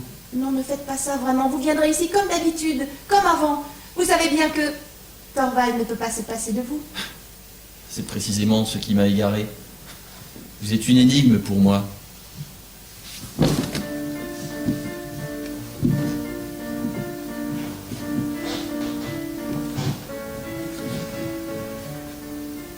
À maintes reprises, il m'a semblé que vous vous plaisiez tout autant avec moi qu'avec Elmer. Oui, voyez-vous, il y a ceux que l'on aime et ceux avec qui l'on se plaît. Oui. Il y a quelque chose de vrai dans ce que vous dites. Quand j'étais à la maison, j'aimais papa plus que tout, bien entendu. Mais je trouvais toujours tellement amusant de pouvoir pénétrer en cachette dans la chambre des bonnes. Elle ne me faisait jamais la morale, elle me racontait toujours des histoires si drôles. Si c'est elle que j'ai remplacée. Oh, cher docteur Hank, ce n'est pas du tout ce que je voulais dire. Mais vous pouvez bien comprendre qu'il en va de Torvald comme de papa. Ah? Quelque chose qui ne va pas? Non, rien. C'est simplement... C'est mon nouveau costume. Mais comment ça? Vous l'avez déjà, votre costume?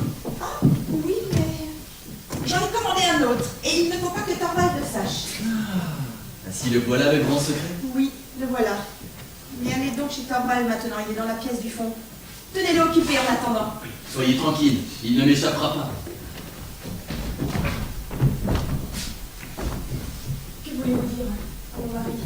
Parlez doucement, il est ici. Soit. Et vous me voulez quoi? Obtenir un renseignement. Alors dépêchez-vous, de quoi s'agit-il? Vous savez bien que j'ai reçu mon congé. Je n'ai pas pu l'empêcher, monsieur Krochtal. J'ai lutté jusqu'au bout pour votre cause, mais rien n'y a fait. Mais votre mari a-t-il si peu d'amour pour vous? Et c'est à quoi je peux vous exposer, tout de même il a osé. Et vous, comment osez-vous imaginer qu'il sache? Ah non, ce n'est pas ce que je pensais non plus. Ça ne ressemble vraiment pas à mon bon Torvald Elmer de montrer tant de courage viril. Monsieur Krochtal, j'exige que l'on respecte mon mari. Ah mais Dieu me garde, il a tout le respect qu'on vous doit. Et comme madame met tant de soin à cacher cette histoire, j'ose présumer que l'on vous a informé un petit peu mieux qu'hier sur la vraie nature de ce que vous avez fait. Mieux que vous n'auriez pu vous me l'apprendre jamais. Oui, mauvais juriste que je suis. Et vous me voulez quoi? Simplement voir comment vous allez, madame Elmer. Je n'ai pas cessé de penser à vous toute la journée. Un encaisseur, un faiseur de faux, un... Eh bien voyez-vous, quelqu'un comme moi est aussi capable d'avoir un petit peu de ce que l'on appelle du cœur.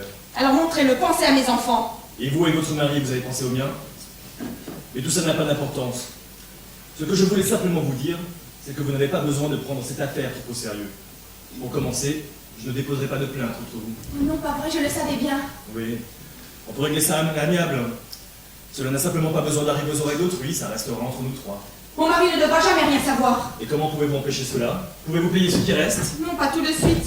Ou peut-être avez-vous trouvé un moyen d'avoir l'argent ces jours-ci? Aucun moyen dont je voudrais user. Oui, cela ne servirait à rien tout de même. Vous auriez beau vous tenir là le paiement comptant entre les mains, vous n'obtiendriez pas de moi votre reçu pour autant. Alors expliquez-moi comment vous voulez vous en servir. Je veux le garder, en être le dépositaire. Personne n'en saura rien. Par conséquent, si vous deviez envisager une résolution désespérée, J'y ai pensé. si vous deviez envisager de vous enfuir de votre foyer, J'y ai pensé. ou si vous deviez penser au pire, Comment pouvez-vous le savoir? renoncez-y. Comment pouvez-vous savoir que je pense à cela? Mais nous y pensons presque tous au début. Moi aussi j'y ai pensé, mais pas ma foi, je n'en ai pas eu le courage. Non, moi non plus. Non, n'est-ce pas? Vous non plus, vous n'en avez pas eu le courage. Non, je ne l'ai pas, je ne l'ai pas. Ce serait une grosse sottise aussi, une fois passé le premier orage conjugal. J'ai dans ma poche une lettre pour votre mari. Vous lui racontez tout? En termes aussi mesurés que possible. Mon mari ne devra jamais recevoir cette lettre. Déchirez-la.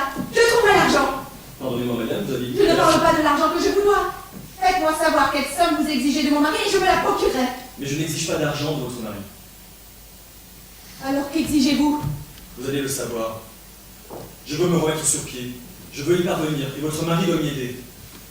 Pendant 1 an et demi, je ne me suis rendu coupable d'aucune malhonnêteté. Pendant tout ce temps, j'ai dû lutter contre les conditions les plus dures. J'étais content de remonter pas à pas, par mon travail. Et voilà qu'on me chasse et je ne me satisferai pas de n'être repris que par pitié. Je veux y parvenir, vous dis-je. Je veux rentrer à la banque, obtenir un poste plus élevé. Votre mari doit créer un poste pour moi. Cela jamais il ne le fera. Oh, il le fera. Je le connais, il n'osera pas jamais. Et alors, si je suis à la tête de cette affaire avec lui, vous allez voir. Dans 1 an, je serai le bras droit du directeur. Et ce sera Nils Krogstad et mon Torvald Elmer qui dirigera la banque. Cela vous ne le vivrez jamais. Voulez-vous peut-être? Oui, maintenant j'en aurai le courage. Ne m'effrayez pas, une madame délicate comme vous. Vous allez voir, vous allez voir. Sous la glace peut-être? Oui, c'est ça. Dans l'eau glacée, la noire de charbon. Et puis au printemps, remonter à la surface, laide, méconnaissable, sans cheveux. Vous ne m'effrayez pas. Et vous non plus, vous n'effrayez pas. Des choses de ce genre, cela ne se fait pas, madame Elmer. Et à quoi cela servirait-il? Je l'ai toujours dans ma poche. Même après tout, quand je ne serai plus. Oubliez-vous que même alors je disposerai de votre mémoire? Bien. Vous voilà prévenu. Alors pas de sottise. Quand Elmer aura reçu ma lettre, j'attendrai sa réponse. Rappelez-vous bien que c'est votre mari qui m'a forcé à faire cette démarche. Et cela, je ne le lui pardonnerai jamais. Adieu, madame. Il s'en va. Ne remets pas la lettre. Mais qu'est-ce qu'il fait? Il reste dehors? Il reste sur l'escalier? Est-ce qu'il se ravise? Est-ce que... Non. Non, la boîte aux lettres. Elle est là, Torvald, nous sommes perdus. Voilà. Je ne vois plus rien répondre. Christine, viens ici, viens. Christine, papa, j'ai rien pu percer. Tu vois la lettre là? Regarde à travers le carreau de la boîte aux lettres. Oui, je vois. Eh bien, cette lettre est de Krogstad. Nora, c'est Krogstad qui t'a prêté l'argent. Oui, et maintenant Torvald va tout savoir. Nora, crois-moi, c'est le mieux pour vous deux. Ce n'est pas tout. J'ai fait un faux. Mais pour le monde du ciel. Voilà, c'est tout ce que je te dirai, Christine. Tu es mon témoin. Témoin, mais témoin de quoi? Que Parce que dois-je? je commence bientôt à perdre la tête et que ça pourrait bien arriver. Nora. Ou s'il m'arrivait quelque chose et que je ne sois pas là pour. Mais Nora, tu as complètement perdu la Ou tête. s'il y avait quelqu'un qui voulait se charger de tout. De toute la faute, comprends-tu? Mais oui, mais comment peux-tu penser? Alors il faudra que tu témoignes que ce n'est pas vrai. Je n'ai absolument pas perdu la raison. J'ai toute ma tête et je te dis, personne d'autre ne sait. Moi seule ai tout fait. Rappelle-toi. Sûrement, mais je ne comprends pas encore. Comment pourrais-tu le comprendre? C'est le miracle qui va avoir lieu maintenant. Le miracle? Oui, le miracle. Et c'est tellement terrible. Il ne faut absolument pas que ça arrive à aucun prix. Nora, je m'en vais immédiatement parler à Krogstad. Non, n'y va pas, il te fera du mal. Il fut un temps où il aurait volontiers fait n'importe quoi pour moi. Krogstad? Où habite-t-il? Je ne sais pas. Si. Relève sa carte de visite. Mais la lettre. Nora! Qu'est-ce que... Oui, nous voulons pas entrer, tu fais des essayages. Oui, j'ai fait des essayages, Torvald. Tu vas voir comme je vais être jolie. Nora, il habite tout près d'ici, au coin de la rue. Mais nous sommes perdus, la lettre est dans la boîte. Et ton mari a la clé? Toujours. Il faut que Krogstad réclame sa lettre sans qu'on l'ait vue. Il faut qu'il trouve un prétexte. Oui, mais justement, à cette heure-ci, Torvald a l'habitude Mais de... essaie de le retenir. Moi, je reviens dès que je peux.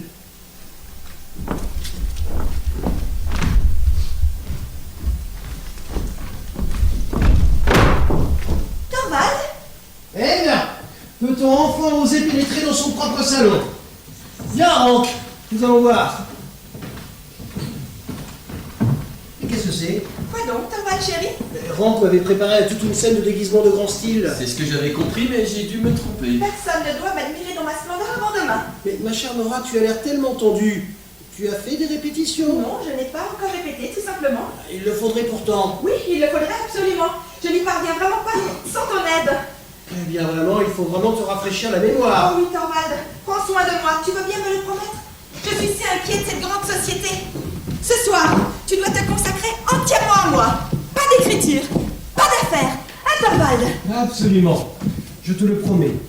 Ce soir, je suis entièrement à toi, petite chose désemparée.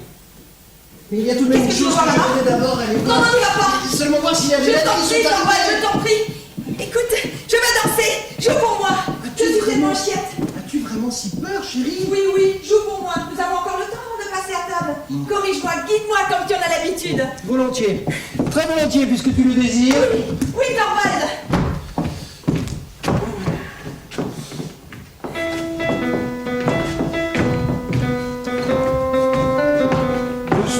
Doucement. Tu n'y arrives pas. Mon comportement, Nora. Mais c'est exactement comme ça que ça doit être. Mais non, ça va pas. Ah. Laisse-moi jouer pour elle. Oui, comme ça je pourrais mieux la guider.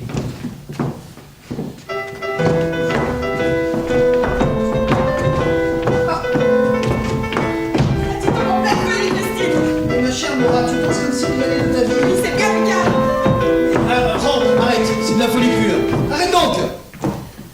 Ça, je n'aurais jamais cru. Tu as oublié tout ce que je t'ai appris. Là, tu vois bien. Eh bien, il faut vraiment te guider. Oui, c'est nécessaire. Il faut tout recommencer à zéro. Tu veux bien me le promettre, Torvald? Absolument. Je te le promets. Tu ne dois ni aujourd'hui ni demain avoir de pensée pour autre chose que pour moi. Tu ne dois pas ouvrir de lettres. Pas ouvrir la boîte aux lettres. Torvald. Nora, c'est encore l'inquiétude pour cet homme? Oui, cela aussi. Nora, je crois le deviner à ton air, il y a déjà une lettre de lui qui est arrivée. Peut-être, mais tu ne dois rien lire de pareil maintenant. Il ne doit rien y avoir de lait entre nous avant que tout ne soit fini. Mais il ne faut pas la contrarier. Allez, l'enfant aura satisfaction. Mais demain soir, lorsque tu auras dansé... Alors tu seras libre. Champagne! Un festin par conséquent. Banquet au champagne jusqu'au matin. Et un peu de macaron, beaucoup pour une fois. Allons, pas ton emportement. Sois donc la petite alouette comme d'habitude. Oui, Thorvald, mais entre donc. Et vous aussi, docteur Rank. Aide-moi à me monter les cheveux. Mais voyons, cher ami, il n'y a vraiment rien d'autre en route. Oh loin de là, mon cher, il n'y a strictement rien d'autre que cette angoisse puérile dont je t'ai parlé. Et alors, parti pour la campagne, je le savais. Il revient demain soir. Je lui ai laissé un mot. Tu n'aurais pas dit. De toute façon, tu n'empêcheras rien. Au fond, c'est tout de même une joie d'attendre le miracle. D'attendre quoi? Tu ne peux pas comprendre. Va les rejoindre, j'arrive tout de suite.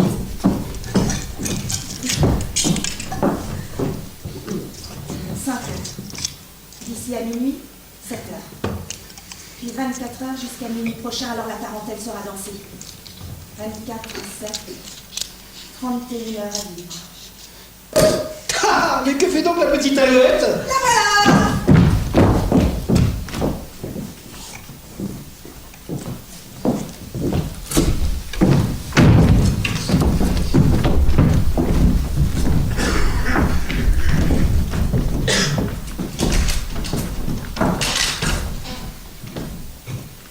Il ne vient pas.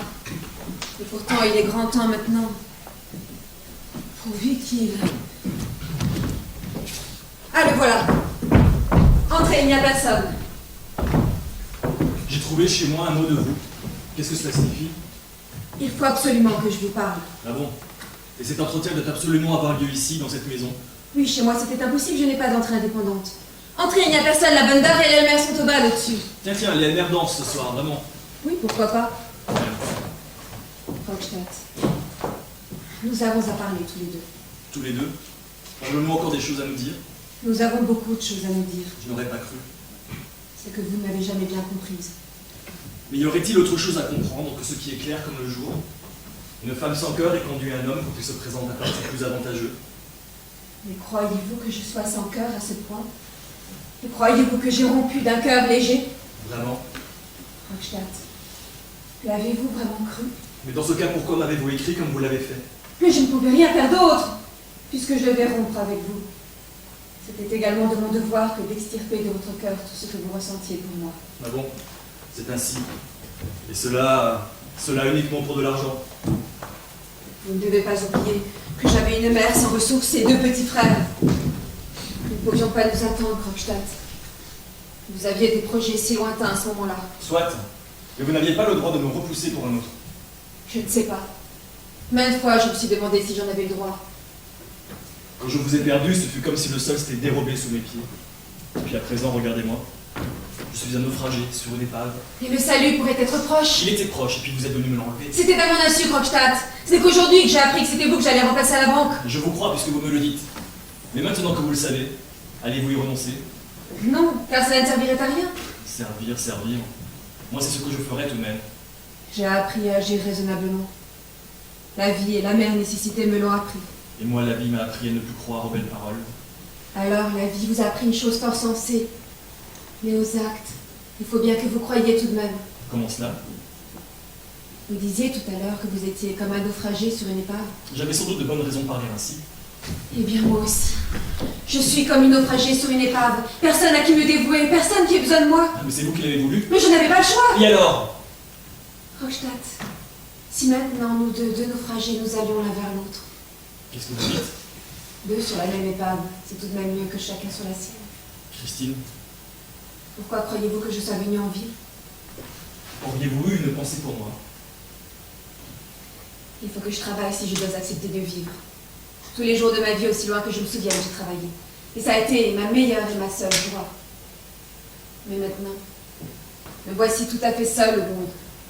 Effroyablement vide et abandonnée.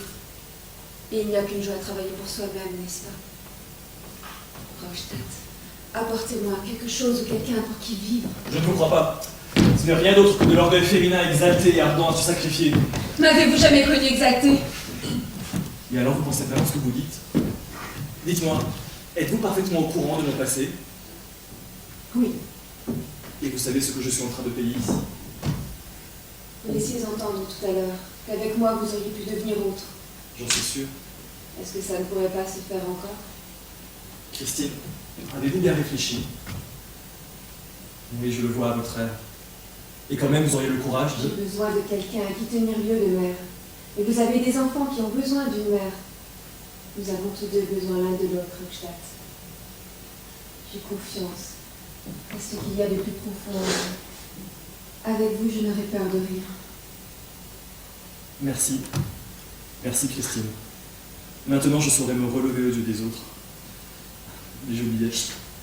La tarentelle, allez-vous-en, allez-vous-en. Quand est-ce qu'il y a? Vous entendez cette danse là-haut? Quand elle sera finie, nous ne serons plus seuls. Allez-vous-en. Bon, eh bien, je m'en vais. Je n'ai plus rien à faire ici, n'est-ce pas? Bien entendu, vous n'êtes pas au courant de la démarche que j'ai faite contre les MR. Mais si, je suis au courant. Et quand même, vous auriez le courage. Je sais jusqu'où le désespoir peut pousser un homme comme vous.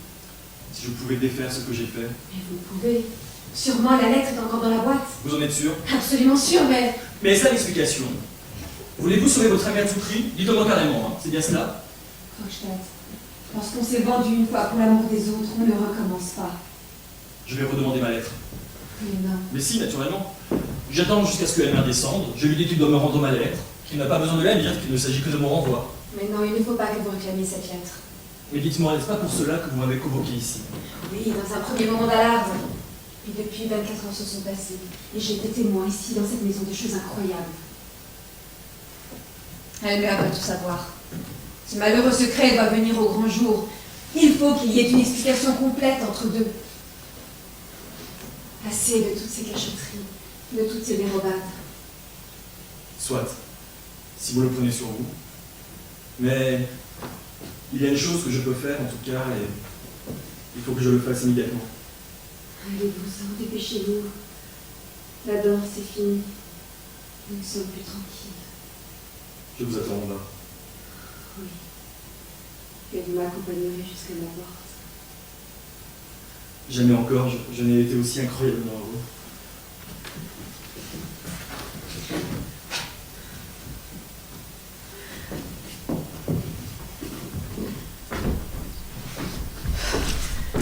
Quel tournant! Oui, quel tournant! Cet humain pour qui travailler, pour qui vivre, un foyer où apporter le bien-être. Eh bien, il va falloir vraiment s'y mettre. Non, non, je ne veux pas me retirer de sitôt, je veux remonter. Écoutez, Nora, chérie! Oh, je t'en prie, je t'en supplie, Allez, il y a va. plus l'heure encore. Pas une minute de plus, ma douce petite Nora. Tu sais bien qu'il y avait une convention. Allons, entre au salon, ici tu te refraillis. Bonsoir. Comment, madame Linde, vous ici, si tard? Oui, excusez-moi, mais j'avais tellement envie de voir Nora dans son beau costume. Tu es resté ici à m'attendre? Et oui, j'étais arrivée trop tard, tu étais déjà en haut. Et je ne pouvais pas repartir sans t'avoir vu. Eh bien, regardez-la bien. Je crois qu'elle mérite d'être regardée. Est-ce qu'elle n'est pas délicieuse, madame Linde? Si, si, il faut le dire. Est-ce qu'elle n'est pas merveilleusement jolie? C'est aussi ce que tout le monde pensait là-haut. Mais figurez-vous un peu qu'elle est terriblement entêtée, cette douce petite chose. Figurez-vous qu'il a presque fallu que je l'emmène de force. Tu vas regretter de ne pas m'avoir accordé ne serait-ce qu'une demi-heure de plus. Ah, vous entendez, madame Linde? Elle, dans sa tarentelle, elle a un succès fou. Et bien vérité, bien qu'elle y ait mis un peu trop de naturel. Je veux dire un peu plus qu'il est nécessaire dans l'art. Mais peu importe, passons. L'essentiel est qu'elle ait eu du succès. Un succès formidable. Devais-je la laisser après cela? Non, cela aurait diminué l'effet. J'ai pris par le bras ma délicieuse petite fille de Capri. Capricieuse petite fille de Capri, pourrais-je dire? Un tour rapide à travers la salle, une courbette par-ci, une courbette par-là, et comme on dit dans les romans, la belle vision a disparu. Il faut toujours de l'effet dans les dénouements, madame Linde. Et ça, il m'est impossible de le faire comprendre à Nora. Oh, qu'il fait chaud ici. Eh bien, je lui ai parlé. Et alors? Nora, il faut tout dire à ton mari. Je le savais. Du côté de Krogstad, tu n'as rien à craindre. Mais il faut que tu lui parles. Je ne parlerai pas. Alors la lettre parlera pour toi. Merci, Christine. Maintenant, je sais ce qu'il me reste à faire. Eh bien, madame, vous l'avez admiré? Oui, et il me reste à vous souhaiter la bonne nuit. Oh, déjà. C'est à vous ce tricot? Ah oui, merci, j'allais l'oublier. Alors comme ça, vous tricotez. Oh oui. Vous savez que vous devriez faire de la broderie? Ah bon, pourquoi ça? Eh bien, parce que c'est bien plus joli. Regardez, on tient la broderie de la main gauche, et puis on pousse l'aiguille, comme ça, de la main droite, en écrivant une longue courbe légère. Oui, c'est bien possible. En revanche, tricoter ce que ça peut être laid. Voyez plutôt les bras collés au corps, les aiguilles à tricoter qui montent et qui descendent. Quelque chose de chinois. Ah, c'était vraiment un fameux champagne qu'on nous a servi là. Bonne nuit, Nora. Et ne sois donc plus entêtée. Bien parlé, Madame Lide. Bonne nuit, monsieur le directeur. Bonne nuit, bonne nuit. J'espère que vous retrouverez votre chemin. Mais ce n'est pas loin, n'est-ce pas? Bonne nuit, madame. Bonne nuit. Parfait. Nous l'avons mis à la porte. Elle est terriblement ennuyeuse, cette bonne femme-là. N'es-tu pas fatigué, Thorvald? Oh non, pas du tout. Tu n'as pas sommeil non plus? Oh loin de là, bien au contraire. Je me sens même formidablement éveillé. Et toi? Tu as l'air d'être fatigué et avoir sommeil. Oui, moi je suis très fatiguée. Je vais dormir bientôt. Par conséquent, tu vois bien, j'avais raison de ne pas vouloir rester davantage. Oh, tu as toujours raison dans tout ce que tu fais, Thorvald. Tiens, la petite alouette qui parle comme un être humain. Mais as-tu remarqué comme Rank était gai ce soir? Ah bon, il était gai? Je n'ai pas eu l'occasion de lui parler. Toi, moi presque pas non plus, mais il y a longtemps que je ne l'ai vu d'aussi bonne humeur. Ah, c'est tout de même splendide d'être rentré chez soi, d'être tout seul avec toi. Oh, la ravissante, la délicieuse petite femme que tu es. Ne me regarde pas ainsi, Thorvald. Comment? Je ne regarderai pas mon bien le plus cher? Ma splendeur à moi tout entière? Ne me parle pas ainsi. Il ne le faut pas cette nuit. Oh, oh, oh, tu as encore la tarentelle dans le sang, ce que je vois. Et cela te rend encore plus séduisante. Nora, les invités commencent à partir. Bientôt, tout sera silencieux dans la maison. Espérons-le. Oui, n'est-ce pas, ma Nora bien-aimée à moi? Oh, tu sais, Nora, quand je suis dans le monde avec toi, comme ça, sais-tu pourquoi je te parle si peu? Pourquoi je te regarde si peu? Pourquoi je te jette juste un coup d'œil comme ça, à la dérobée, parfois? Hein? Sais-tu pourquoi? C'est parce qu'alors je m'imagine que tu m'as bien aimé en secret, ma petite fiancée secrète, et que personne ne s'imagine qu'il y a quelque chose entre nous deux. Oui, je sais bien, va, que toutes tes pensées vont à moi. Et quand nous devons partir, et que je pose le châle sur tes jolies petites épaules pleines de jeunesse, sur cette merveilleuse courbure de ta nuque, alors je m'imagine que nous venons d'être unis l'un à l'autre, que je t'emmène chez moi pour la première fois, que je suis seul avec toi pour la première fois, absolument seul avec toi. Oh, oh, toi, jeune beauté frémissante. Toute cette soirée, je n'ai cessé de te désirer. Quand je t'ai vu séduire et provoquer dans la tarentelle, mon sang bouillait, je n'y tenais plus. C'est pour ça que je t'ai enlevé si tôt. Attends, Thorvald, il faut me laisser. Je ne veux pas de tout cela. Qu'est-ce que cela signifie? Tu te moques de moi, petite Nora. Tu ne veux pas? Mais est-ce que je ne suis pas ton mari? Tu as entendu? Oh, mais qu'est-ce que c'est? C'est moi. Puis-je entrer un instant? Mais qu'est-ce qu'il veut encore? Attends un peu. Eh bien, c'est gentil de ne pas être passé devant notre porte sans frapper. J'ai entendu ta voix et j'avais envie d'entrer. Ah, ces chers lieux bien connus. Tout est si tiède et heureux chez vous. Bon, enfin, il semblerait que tu ne te sois pas déplu là-haut non plus. Oh, je m'y suis extrêmement plu. Mais pourquoi pas? Pourquoi ne pas s'offrir tout ce qu'il y a de bon en ce bas monde? Et, en tout cas, autant qu'on le peut et aussi longtemps qu'on le peut. Oh, le vin était excellent. Surtout le champagne. Ah oui, toi aussi tu as remarqué? C'est incroyable ce que j'ai pu en avaler. Thorvald aussi en a bu beaucoup. Ah, vraiment. Oui, et ça le rend toujours si amusant. Bon, et pourquoi ne pas s'offrir une joyeuse soirée après une journée bien remplie? Bien rempli. Hélas, je n'ose pas m'en vanter. Eh bien moi, je m'en vante, vois-tu. Dites-moi, docteur Rank, vous avez sûrement étudié un cas scientifique aujourd'hui. Oui, exactement. Tiens, la petite Nora qui parle de cas scientifique. Et dois-je vous féliciter du résultat? Ah oui, ma foi, vous le pouvez. Donc c'était bien. Ah, le mieux possible, à la fois pour le médecin et pour le patient, la certitude. La certitude. La certitude absolue. Sinon, croyez-vous vraiment que je me serais offert une si joyeuse soirée? Vous Vous avez eu raison, docteur Rank. C'est aussi mon avis, pour peu que tu n'aies pas à en souffrir demain. Oh, on n'a rien pour rien en cette vie. Dites-moi, vous aimez certainement beaucoup les mascarades. Ah oui, surtout quand il y a pas mal de déguisements grotesques. Alors comment nous déguiserons-nous, tous les deux, à la prochaine mascarade? Petite folle, tu penses déjà à la prochaine. Nous deux. Laissez-moi vous le dire, vous serez l'enfant porte-bonheur. Ouais, bon, va t'en retrouver le costume. Bah, laisse ta femme apparaître telle qu'elle est, telle que nous la voyons chaque jour. Ah, vraiment, c'est parfaitement dit. Mais toi, sais-tu comment tu sauras? Oh, mon cher ami, je suis parfaitement fixé là-dessus. Eh ben, dis-le. À la prochaine mascarade, je serai l'homme invisible. Tiens, bon, voilà une idée farfelue. Il y a là un grand chapeau noir. Tu n'as jamais entendu parler du chapeau qui rend invisible? On se le met sur la tête, et hop, plus personne ne vous voit. Je vois. Elmer, donne-moi un cigare, de thé à vanne noire. Ah, avec le plus grand plaisir.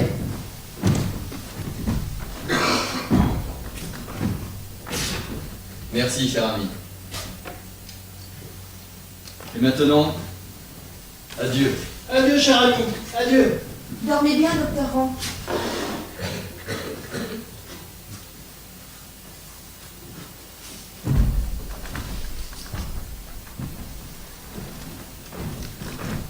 Il avait pas mal bu. Peut-être bien. Torvald, que fais-tu? Je vais vider la boîte aux lettres, elle est toute pleine. Il n'y aura plus de place pour les journaux demain matin. Tu veux travailler cette nuit? Oh, tu sais bien que non. Mais qu'est-ce que c'est? Quelqu'un a touché à la serrure. Ah, la serrure. Oui, ça alors, je n'aurais jamais cru. Pourtant que les bonnes. Mais il n'est pas de la cheveux cassés. Nora, mais c'est à toi. Ce sont peut-être les enfants. Oh, tu devrais vraiment leur ôter cette habitude, hein. Attends.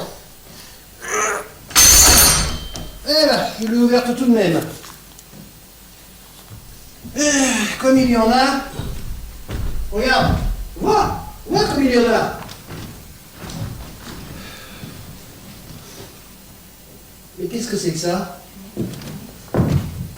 2 cartes de visite de Rank. Docteur Rank. Rank, docteur en médecine. Elles étaient sur le dessus. Je l'ai vu les glisser en sortant. Est-ce qu'il y a quelque chose d'écrit? Il y a juste une croix noire juste au-dessus du nom. D'ailleurs, c'est tout de même une plaisanterie désagréable. C'est comme s'il nous faisait part de son propre décès. Mais c'est bien le cas. Comment? Que sais-tu? A-t-il dit quelque chose? Si ces cartes sont là, c'est qu'il a pris congé de nous. Il va s'enfermer et mourir. Oh, mon pauvre ami. Je savais que je ne le garderais pas longtemps, mais si tôt que cela. Et puis, il s'en va se cacher comme une bête blessée. Quand cela doit avoir lieu, le mieux est que ça se passe sans parole, pas vrai, Torvald? Il faisait pour ainsi dire partie de la famille. Avec sa souffrance et son humeur solitaire, il faisait pour ainsi dire un arrière-plan d'ombre à notre bonheur ensoleillé. Enfin, c'est peut-être mieux ainsi. Pour lui en tout cas. Et peut-être pour nous aussi, Nora. Maintenant, nous voici tous les deux voués l'un à l'autre. Oh, ma Nora, il me semble que je ne te serrerai jamais assez fort. Tu sais, Nora, souvent je te voudrais menacer d'un danger. Un danger tel que je puisse risquer mon sang, ma vie, ma peau, tout pour toi. Maintenant, lis tes lettres, Torvald. Oh non, pas ce soir. Ce soir, je veux rester avec toi, ma femme bien-aimée. Avec la pensée de la mort de ton ami. Tu as raison. Cela nous a secoués tous les deux. La mort s'est glissée entre nous. La pensée de la mort et de la dissolution. Il faut que nous cherchions à nous en délivrer. Jusque-là, nous allons nous retirer chacun chez soi. Bonne nuit, Torvald, bonne nuit. Bonne nuit, mon petit oiseau chanteur. Dors bien, Nora. Je vais lire ces lettres.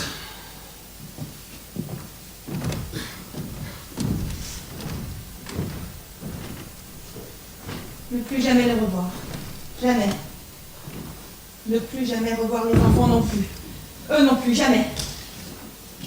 Cette eau froide et glacée, cet abîme s'enfonce. Maintenant il la prend, maintenant il la lit. Torvald, adieu toi les enfants. Nora, qu'est-ce que c'est que ça? Sais-tu ce qu'il y a dans cette lettre? Oui, je le sais. Laisse-moi m'en aller, laisse-moi partir. Où vas-tu? Tu ne me sauveras pas, Torvald. Alors c'est vrai. C'est vrai ce qu'il écrit. Mais non, non, c'est pas possible. Ça ne peut pas être vrai. C'est vrai, je t'ai aimé plus que tout au monde. On ne croit pas que tu vas t'en sortir par des niaiseries, hein. Thorvald, Mais malheureuse, mais qu'est-ce que tu as fait là? laisse-moi m'en aller. Tu ne porteras pas le poids de ma faute. Tu ne dois pas te charger de cela. Pas de comédie. Tu vas rester ici. Tu vas me rendre des comptes, hein. Comprends-tu ce que tu as fait? Mais réponds-moi, le comprends-tu? Oui. Maintenant, je commence à comprendre. Oh, l'épouvantable réveil.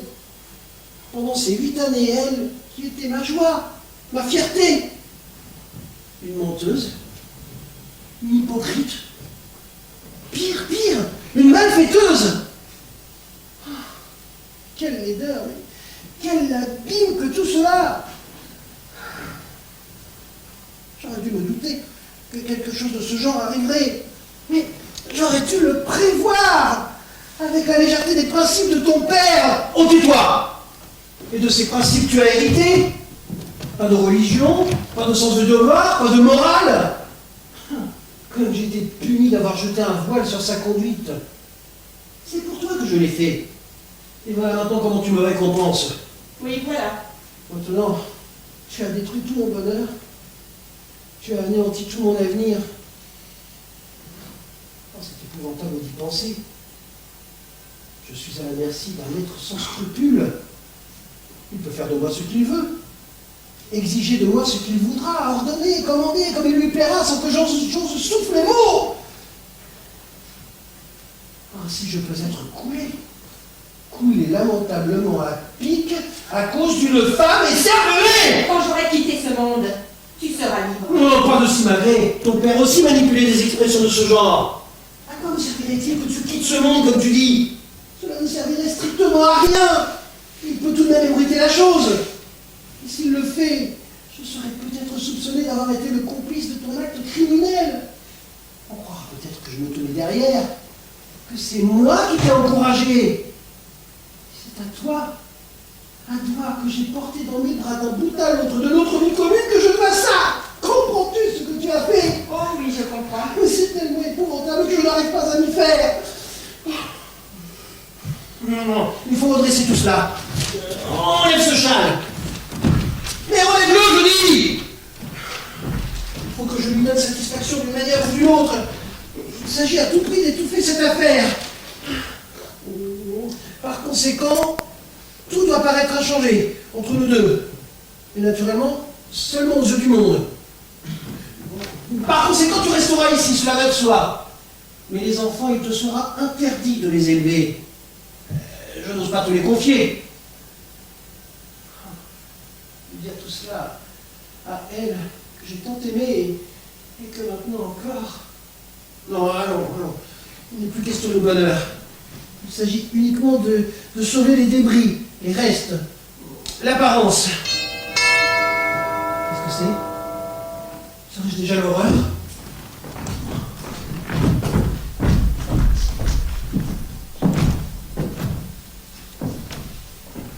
Oui.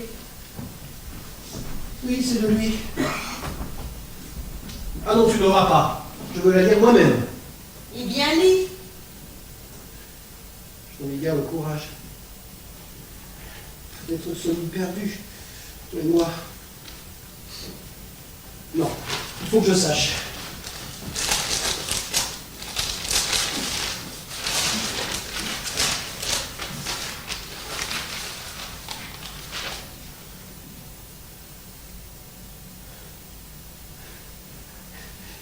Nora? Non, attends, il faut que je lise encore. Mais oui, c'est bien ça. Je suis sauvée, Nora. Je suis sauvée. Et moi? Oh, mais toi aussi, bien entendu. Nous sommes sauvés tous les deux, Nora. Regarde. Il te renvoie ton reçu.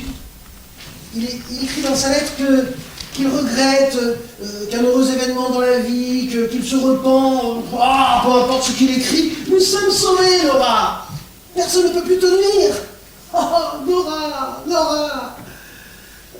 Non, détruisons d'abord toutes ces horreurs. Je ne veux plus voir cela.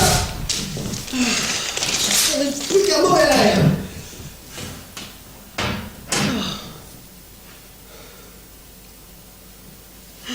Voilà. Cela n'existe plus. Il écrivait dans sa lettre que depuis la veille de Noël, Oh Nora, ça a dû être 3 jours effroyables pour toi. J'ai livré un rude combat pendant ces 3 jours. Et tu t'es désespéré en ne voyant pas d'autre issue que... Oh non, non, non. Nous allons nous réjouir, Nora. Nous allons nous réjouir et répéter sans cesse, c'est fini, c'est fini. Nora, tu ne sembles pas comprendre. C'est fini. Qu'est-ce qu'il y a? C'est un coup passé. Oh, je comprends, ma Nora. Tu ne sembles pas croire que je t'ai pardonné. Mais je t'ai pardonné, Nora. Je te jure que je t'ai tout pardonné. Je sais bien que ce que tu as fait, tu l'as fait par amour pour moi. C'est vrai. Tu m'as aimé comme une femme doit aimer son mari. C'est seulement le choix des moyens qui t'a échappé. Mais crois-tu que tu me sois moins chère parce que tu ne sais pas te conduire toute seule? Non. Repose-toi sur moi, Nora. Je te conseillerai. Je te guiderai. Je ne serais pas un homme si tes faiblesses féminines ne te rendaient d'autant plus séduisante. Oh, Nora, ne tiens pas compte des dures paroles que je t'ai dites tout à l'heure dans mon premier désarroi, quand il me semblait que tout allait s'effondrer sous moi. Je t'ai pardonné, Nora. Je te jure que je t'ai tout pardonné. Je te remercie de ton pardon. Et où vas-tu? Que veux-tu faire dans la chambre? Enlever mon costume de mascarade. Oui, c'est ça. Fais ce qu'il faut pour retrouver le calme, pour rassembler tes esprits et reprendre ton équilibre. Mon petit oiseau chanteur effarouché. Repose-toi, Nora. Aie confiance. J'ai de larges ailes pour te protéger. Ah. Comme notre foyer est tiède et charmant. Nora, ici tu es à l'abri. Je vais te garder comme une colombe pourchassée que je suis parvenu à tirer intacte des serres du vautour. Je saurai apaiser ton pauvre cœur qui bat. Cela se fera peu à peu, Nora, prends-moi. Demain, tout cela t'apparaîtra sous un autre jour. Bientôt tout sera comme avant. Tu n'auras plus besoin de te redire que je t'ai pardonné. Tu le sentiras bien toi-même. Comment as-tu pu penser que j'ai pu vouloir te rejeter, ou même te faire des reproches? Oh, oh, Nora, tu ne sais pas vraiment ce qu'est un cœur d'homme. C'est pour un homme une telle douceur, une si grande satisfaction que d'avoir pardonné à sa femme d'un cœur entier, de lui avoir pardonné d'un cœur pur, sincère. Ainsi, elle lui appartient doublement en quelque sorte. Il l'a pour ainsi dire remise au monde. Elle est devenue, d'une certaine façon, à la fois son épouse et son enfant. C'est ce que tu sauras désormais, petit être farouche et désemparé. Ne t'inquiète de rien, Nora. Sois seulement franche envers moi, et moi je serai à la fois ta volonté et ta conscience. Et qu'est-ce qu'il y a? Tu ne te couches pas, tu t'es rhabillée. Oui, Thorvald, je me suis rhabillée. Mais Nora, pourquoi maintenant? Si tard? Cette nuit, je ne dormirai pas. Mais enfin, Nora, chérie. Il n'est pas si tard encore. Assieds-toi. Nous avons beaucoup de choses à nous dire, toi et moi. Qu'est-ce qu'il y a, Nora? C'est un coup passé. Ce sera long. Assieds-toi. J'ai beaucoup de choses à te dire. Tu m'inquiètes, Nora, et je ne te comprends pas. Précisément, tu ne me comprends pas, et moi non plus, je ne t'ai jamais compris avant ce soir. Mais Non, ne m'interromps pas. J'ai beaucoup de choses à te dire. Nous avons des comptes à régler, Thorvald. qu'est-ce que ça veut dire? Est-ce qu'il n'y a pas une chose qui te frappe, assis comme nous le sommes ici, l'un en face de l'autre? Où veux-tu en venir? Il y a maintenant 8 ans que nous sommes mariés. C'est la première fois que toi et moi, nous deux, nous parlons sérieusement ensemble. Sérieusement, oui, mais qu'est-ce que ça veut dire? Pendant 8 longues années, même davantage, depuis le premier jour où nous avons fait connaissance, nous n'avons jamais échangé un propos sérieux sur un sujet sérieux. Mais Nora, aurais-je donc dû constamment t'initier à des soucis que tu n'aurais tout de même pas pu m'aider à porter? Je ne te parle pas de soucis. Je te dis que nous ne nous sommes jamais trouvés sérieusement ensemble pour chercher à aller au fond de quoi que ce soit. Mais Nora, est-ce que ça aurait été une occupation pour toi? Nous y voilà. Tu ne m'as jamais comprise. On m'a fait grand tort, Thorvald. D'abord papa, Puis toi. Quoi? Nous deux? Nous deux qui t'avons le plus aimé. Vous ne m'avez jamais aidé. Il vous a paru agréable d'être en adoration devant moi, voilà tout. Qu'est-ce que c'est que ces propos? Et oui, Thorvald, c'est ainsi. Quand j'étais chez papa, il me faisait part de toutes ses opinions et donc je les partageais. Et si j'en avais d'autres, je les cachais parce que ça ne lui aurait pas plu. Il m'appelait sa petite poupée et il jouait avec moi comme une poupée, comme moi je jouais avec mes poupées. Et puis je suis venue dans ta maison. Tu as une curieuse expression pour parler de notre mariage. Je veux dire que je suis passée des mains de papa dans les tiennes. Oh, tu as tout arrangé à ton goût et donc j'ai eu le même goût que toi. Ou en tout cas, j'ai fait semblant. Je ne sais pas au juste. Je crois que c'était l'un et l'autre, tantôt l'un, tantôt l'autre. Quand je considère cela aujourd'hui, il me semble que j'ai vécu ici comme un pauvre être, au jour le jour uniquement. J'ai vécu les pirouettes que je faisais pour toi, Thorvald. Mais c'est bien ce que tu voulais, n'est-ce pas? Papa et toi, vous avez commis un gros péché contre moi.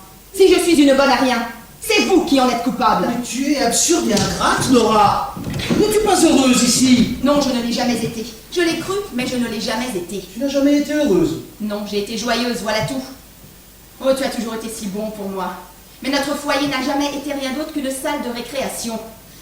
Ici, j'ai été ton épouse poupée, tout comme à la maison, j'étais l'enfant poupée de papa, et mes enfants, à leur tour, sont mes poupées. Je trouvais divertissant que tu te mettes à jouer avec moi, tout comme ils trouvent divertissant que je me mette à jouer avec eux. Voilà ce qu'a été notre mariage, Thorvald. Il y a quelque chose de vrai dans tout ce que tu dis, tout exagéré et outré que ce soit. Mais désormais, cela changera. Le temps de la récréation est terminé, voici le temps de l'éducation. L'éducation de qui? La mienne ou celle des enfants? Mais l'une et l'autre, Nora bien-aimée. Et moi, comment suis-je préparée à élever des enfants? Mais Nora! Ne l'as-tu pas dit toi-même très justement il y a un moment? Cette mission, tu n'oses me la confier. Mais c'était dans un instant d'irritation. Faut-il que tu m'en tiennes compte maintenant? Si, c'était fort bien dit de ta part. C'est une tâche au-dessus de mes forces. Il y en a une autre qu'il faut accomplir d'abord. Il faut que je veille à m'éduquer moi-même et pour cela tu n'es pas homme à m'y aider. Il faut que je sois seule pour le faire. Et voilà pourquoi. Maintenant, je vais te quitter. Qu'est-ce que tu as dit? Il faut que je sois absolument seule si je veux voir clair en moi et en tout ce qui m'entoure. Voilà pourquoi je ne peux pas demeurer plus longtemps ici. Mais Nora, Je vais Nora! partir tout de suite. Christine m'accueillera sûrement pour cette nuit. Mais tu es folle, tu n'as pas le droit, je te l'interdis! Il ne sert à rien de m'interdire quoi que ce soit désormais. J'emporte ce qui m'appartient et de toi je ne veux rien, ni maintenant, ni plus tard. Mais quelle aberration que tout cela! Demain j'irai chez moi dans mon ancienne maison. C'est là qu'il me sera le plus facile de trouver la vie. Le pauvre aveugle sans expérience! Il faut que je veille à acquérir de l'expérience, Thorvald. Et abandonner ton mari, ton foyer, tes enfants! Et as-tu pensé à ce que les gens vont dire? De cela je ne m'occupe absolument pas. Je sais seulement que pour moi c'est indispensable. Mais c'est révoltant! Peux-tu ainsi trahir tes devoirs les plus sacrés? Et que tiens-tu donc pour mes devoirs les plus sacrés? Ai-je vraiment besoin de te le dire? N'as-tu pas des devoirs envers ton mari et tes enfants? J'ai d'autres devoirs tout aussi sacrés. Mais non, tu n'en as pas! Et quels seraient ces devoirs? Mes devoirs envers moi-même. Mais tu es d'abord et avant tout épouse et mère! Cela je ne le crois plus. Je crois que je suis d'abord et avant tout un être humain, au même titre que toi, ou en tout cas que je dois essayer de le devenir. Je sais bien que la plupart te donneront raison, Thorvald, et qu'on trouve des choses de ce genre dans les livres. Mais je ne peux plus me contenter de ce qu'il y a dans les livres et de ce que les gens disent. Il faut que je réfléchisse moi-même à ces choses et tâche de voir clair en elles. Comment, tu ne verrais pas clair ici, dans ton propre foyer? Et pour des questions de ce genre, n'as-tu pas un guide infaillible? N'as-tu pas la religion? La religion. La religion. Le fait est que je ne sais pas au juste ce qu'est la religion. Qu'est-ce que tu dis? Non, je ne sais pas ce que le pasteur Hansen disait quand j'ai fait ma confirmation. Il faisait valoir que la religion était ceci et cela. Quand j'aurai quitté tout ça ici et que je serai seule, j'examinerai cette question comme les autres et je verrai si ce que le pasteur Hansen disait est exact, ou en tout cas si c'est exact pour moi. Mais entendre ça dans la bouche d'une jeune femme, c'est tout de même inouï. Mais si la religion ne peut pas te guider dans le droit chemin, laisse-moi au moins sonder ta conscience. Car tu as tout de même un sens moral. Ou bien réponds-moi, tu n'en as pas peut-être. Vois-tu, Thorvald, ce n'est pas facile de répondre. En fait, je ne sais pas, tout simplement. Mais je sais que sur ces choses-là, j'ai une toute autre opinion que toi. Et que les lois soient justes, je n'arrive pas à me mettre cela dans la tête. Ainsi, une fille n'aurait pas le droit d'épargner son vieux père mourant, et une femme de sauver la vie de son mari. Je n'y crois pas. Tu parles et tu penses comme une enfant. Tu ne comprends rien à la société dans laquelle tu vis. Non, je n'y comprends rien. Mais je vais m'y mettre à présent. Il faut que j'arrive à décider qui a raison, de la société ou de moi. Mais tu es malade, Nora, tu as la fièvre. Pour un peu, je croirais que tu as perdu la raison. Je ne me suis jamais sentie aussi sûre de moi et lucide que cette nuit. Et c'est dans cette lucidité et cette assurance que tu abandonnes ton mari et tes enfants. Oui, exactement. Alors il n'y a plus qu'une explication à cela. Laquelle? Ah, tu ne m'aimes plus. Oui, c'est exactement cela. Nora. Et tu oses le dire? Oh, ça me fait si mal parce que tu as toujours été si bon pour moi. Mais je n'y peux rien. Je ne t'aime plus. Et ça aussi, c'est une conviction lucide et assurée. Oui, parfaitement lucide et assurée. Voilà pourquoi je ne peux pas demeurer plus longtemps ici. Et puis-je savoir comment j'ai perdu ton amour? Mais certainement. C'est ce soir, quand le miracle n'est pas venu. J'ai vu alors que tu n'étais pas l'homme que j'avais imaginé. Mais parle plus précisément, Nora, je ne te comprends pas. J'ai attendu patiemment 8 ans durant. Mon Dieu, je sais bien que le miracle n'arrive pas ainsi chaque jour. Et ensuite, cette menace a éclaté au-dessus de ma tête. Alors j'ai pensé avec une certitude absolue, maintenant le miracle va venir. Mais pendant que la lettre de Krogstad était là dans la boîte, il ne m'est pas venu à l'idée un seul instant que tu pourrais te plier aux conditions de cet homme. J'étais tellement certaine que tu lui dirais « Faites connaître cette affaire au monde entier !» Et quand cela aurait eu lieu... Oui, et alors, quand j'aurais conduit ma propre femme à la honte et au scandale? Et quand cela aurait eu lieu, je pensais, mais avec une certitude absolue, que tu t'avancerais, te chargerais de tout et dirais « C'est moi le coupable !» Mais Nora! Tu veux dire que je n'aurais jamais accepté un tel sacrifice? Mais non, évidemment. Mais qu'auraient valu mes assurances auprès d'Étienne? Voilà le miracle que j'attendais dans la crainte. Et c'est pour empêcher cela que je voulais mettre fin à mes jours. Mais j'aurais travaillé avec joie, nuit et jour pour toi, Nora. J'aurais tout supporté pour l'amour de toi, honte, privation. Mais il n'existe personne qui sacrifie son honneur pour l'être qu'il aime. C'est ce que des centaines de milliers de femmes ont fait. Oh, tu parles et tu penses comme une enfant qui ne comprend rien. Soit, mais toi, tu ne penses pas, tu ne parles pas comme l'homme que je pourrais suivre. Quand ton épouvante a été passée, épouvante non pour ce qui me menaçait moi, mais pour ce à quoi tu t'es toi-même exposé. Et quand tout le danger était passé, tu as tout oublié. Je suis redevenue ta petite poupée, ton alouette, que désormais tu porterais 2 fois plus prudemment dans tes bras, puisqu'elle était si fragile et délicate. À ce moment, l'idée s'est imposée à moi que j'avais vécu ici pendant 8 ans avec un étranger, et que j'ai eu 3 enfants. Je ne supporte pas d'y penser, je pourrais me mettre en 1000 morceaux. Je vois. Un abîme assurément s'est creusé entre nous. Et Nora, ne pourrait-on pas le combler? Telle que je suis maintenant, je ne peux pas être une épouse pour toi. Mais j'ai la force de devenir un autre. Peut-être, si on t'enlève ta poupée. Mais non, me séparer. Séparer de toi, Nora, non. Non, je ne peux pas me faire à cette idée. Raison de plus pour en finir. Ah, Nora, attends au moins demain. Je ne peux pas passer cette nuit sous le toit d'un étranger. Mais est-ce qu'on ne pourrait pas continuer de vivre ensemble? Comme frères et sœurs? Tu sais très bien que ça ne durerait pas longtemps. Adieu, Thorvald. Pour ce qui est des petits, je sais qu'ils sont entre de meilleures mains que les miennes. Telle que je suis maintenant, je ne peux pas être une mère pour eux. Mais un jour, Nora, un jour. Comment pourrais-je le savoir? Je ne sais même pas ce que je deviendrai. Mais tu es ma femme telle que tu es et telle que tu deviendras. Écoute, Thorvald, quand une femme quitte le foyer conjugal tel que je le fais maintenant, j'ai entendu dire que selon la loi, le mari est relevé de toutes ses obligations envers elle. En tout cas, moi, je t'en tiens quitte. Tu ne dois te sentir lié en rien. Comme moi, il doit y avoir une liberté entière de part et d'autre. Tiens, je te rends ton alliance. Rends-moi la mienne. Cela aussi. Cela aussi.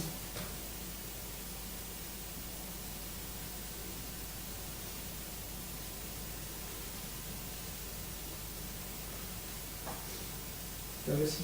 Merci. Ainsi donc, tout est fini. Je te donne les clés. Pour ce qui est des questions de la maison, les bonnes sont au courant de tout mieux que moi. Demain, quand j'aurai quitté tout ça, Christine viendra ici emballer les affaires qui m'appartiennent. Je me les ferai expédier. Fini. Fini. Nora, tu ne penseras plus jamais à moi. Je penserai sûrement souvent à toi, aux enfants et à la maison, Thorvald. Puis-je t'écrire, Nora? Non, jamais, je te le défends. Je pourrais tout de même t'envoyer. Rien. T'aider si tu en avais besoin. Non, dis-je, je n'accepte rien des étrangers. Nora, ne serais-je plus jamais qu'un étranger pour toi? Alors, il faudrait que le miracle suprême se produise. Mais nomme-le-moi ce miracle suprême. Alors, il faudrait que toi et moi, nous nous transformions de telle sorte que Ah, Thorvald, je ne crois plus à aucun miracle. Mais moi je veux y croire. Nomme-le. De transformer de telle sorte que... Que notre vie commune devienne un vrai mariage. Adieu, Thorvald. Nora! Nora!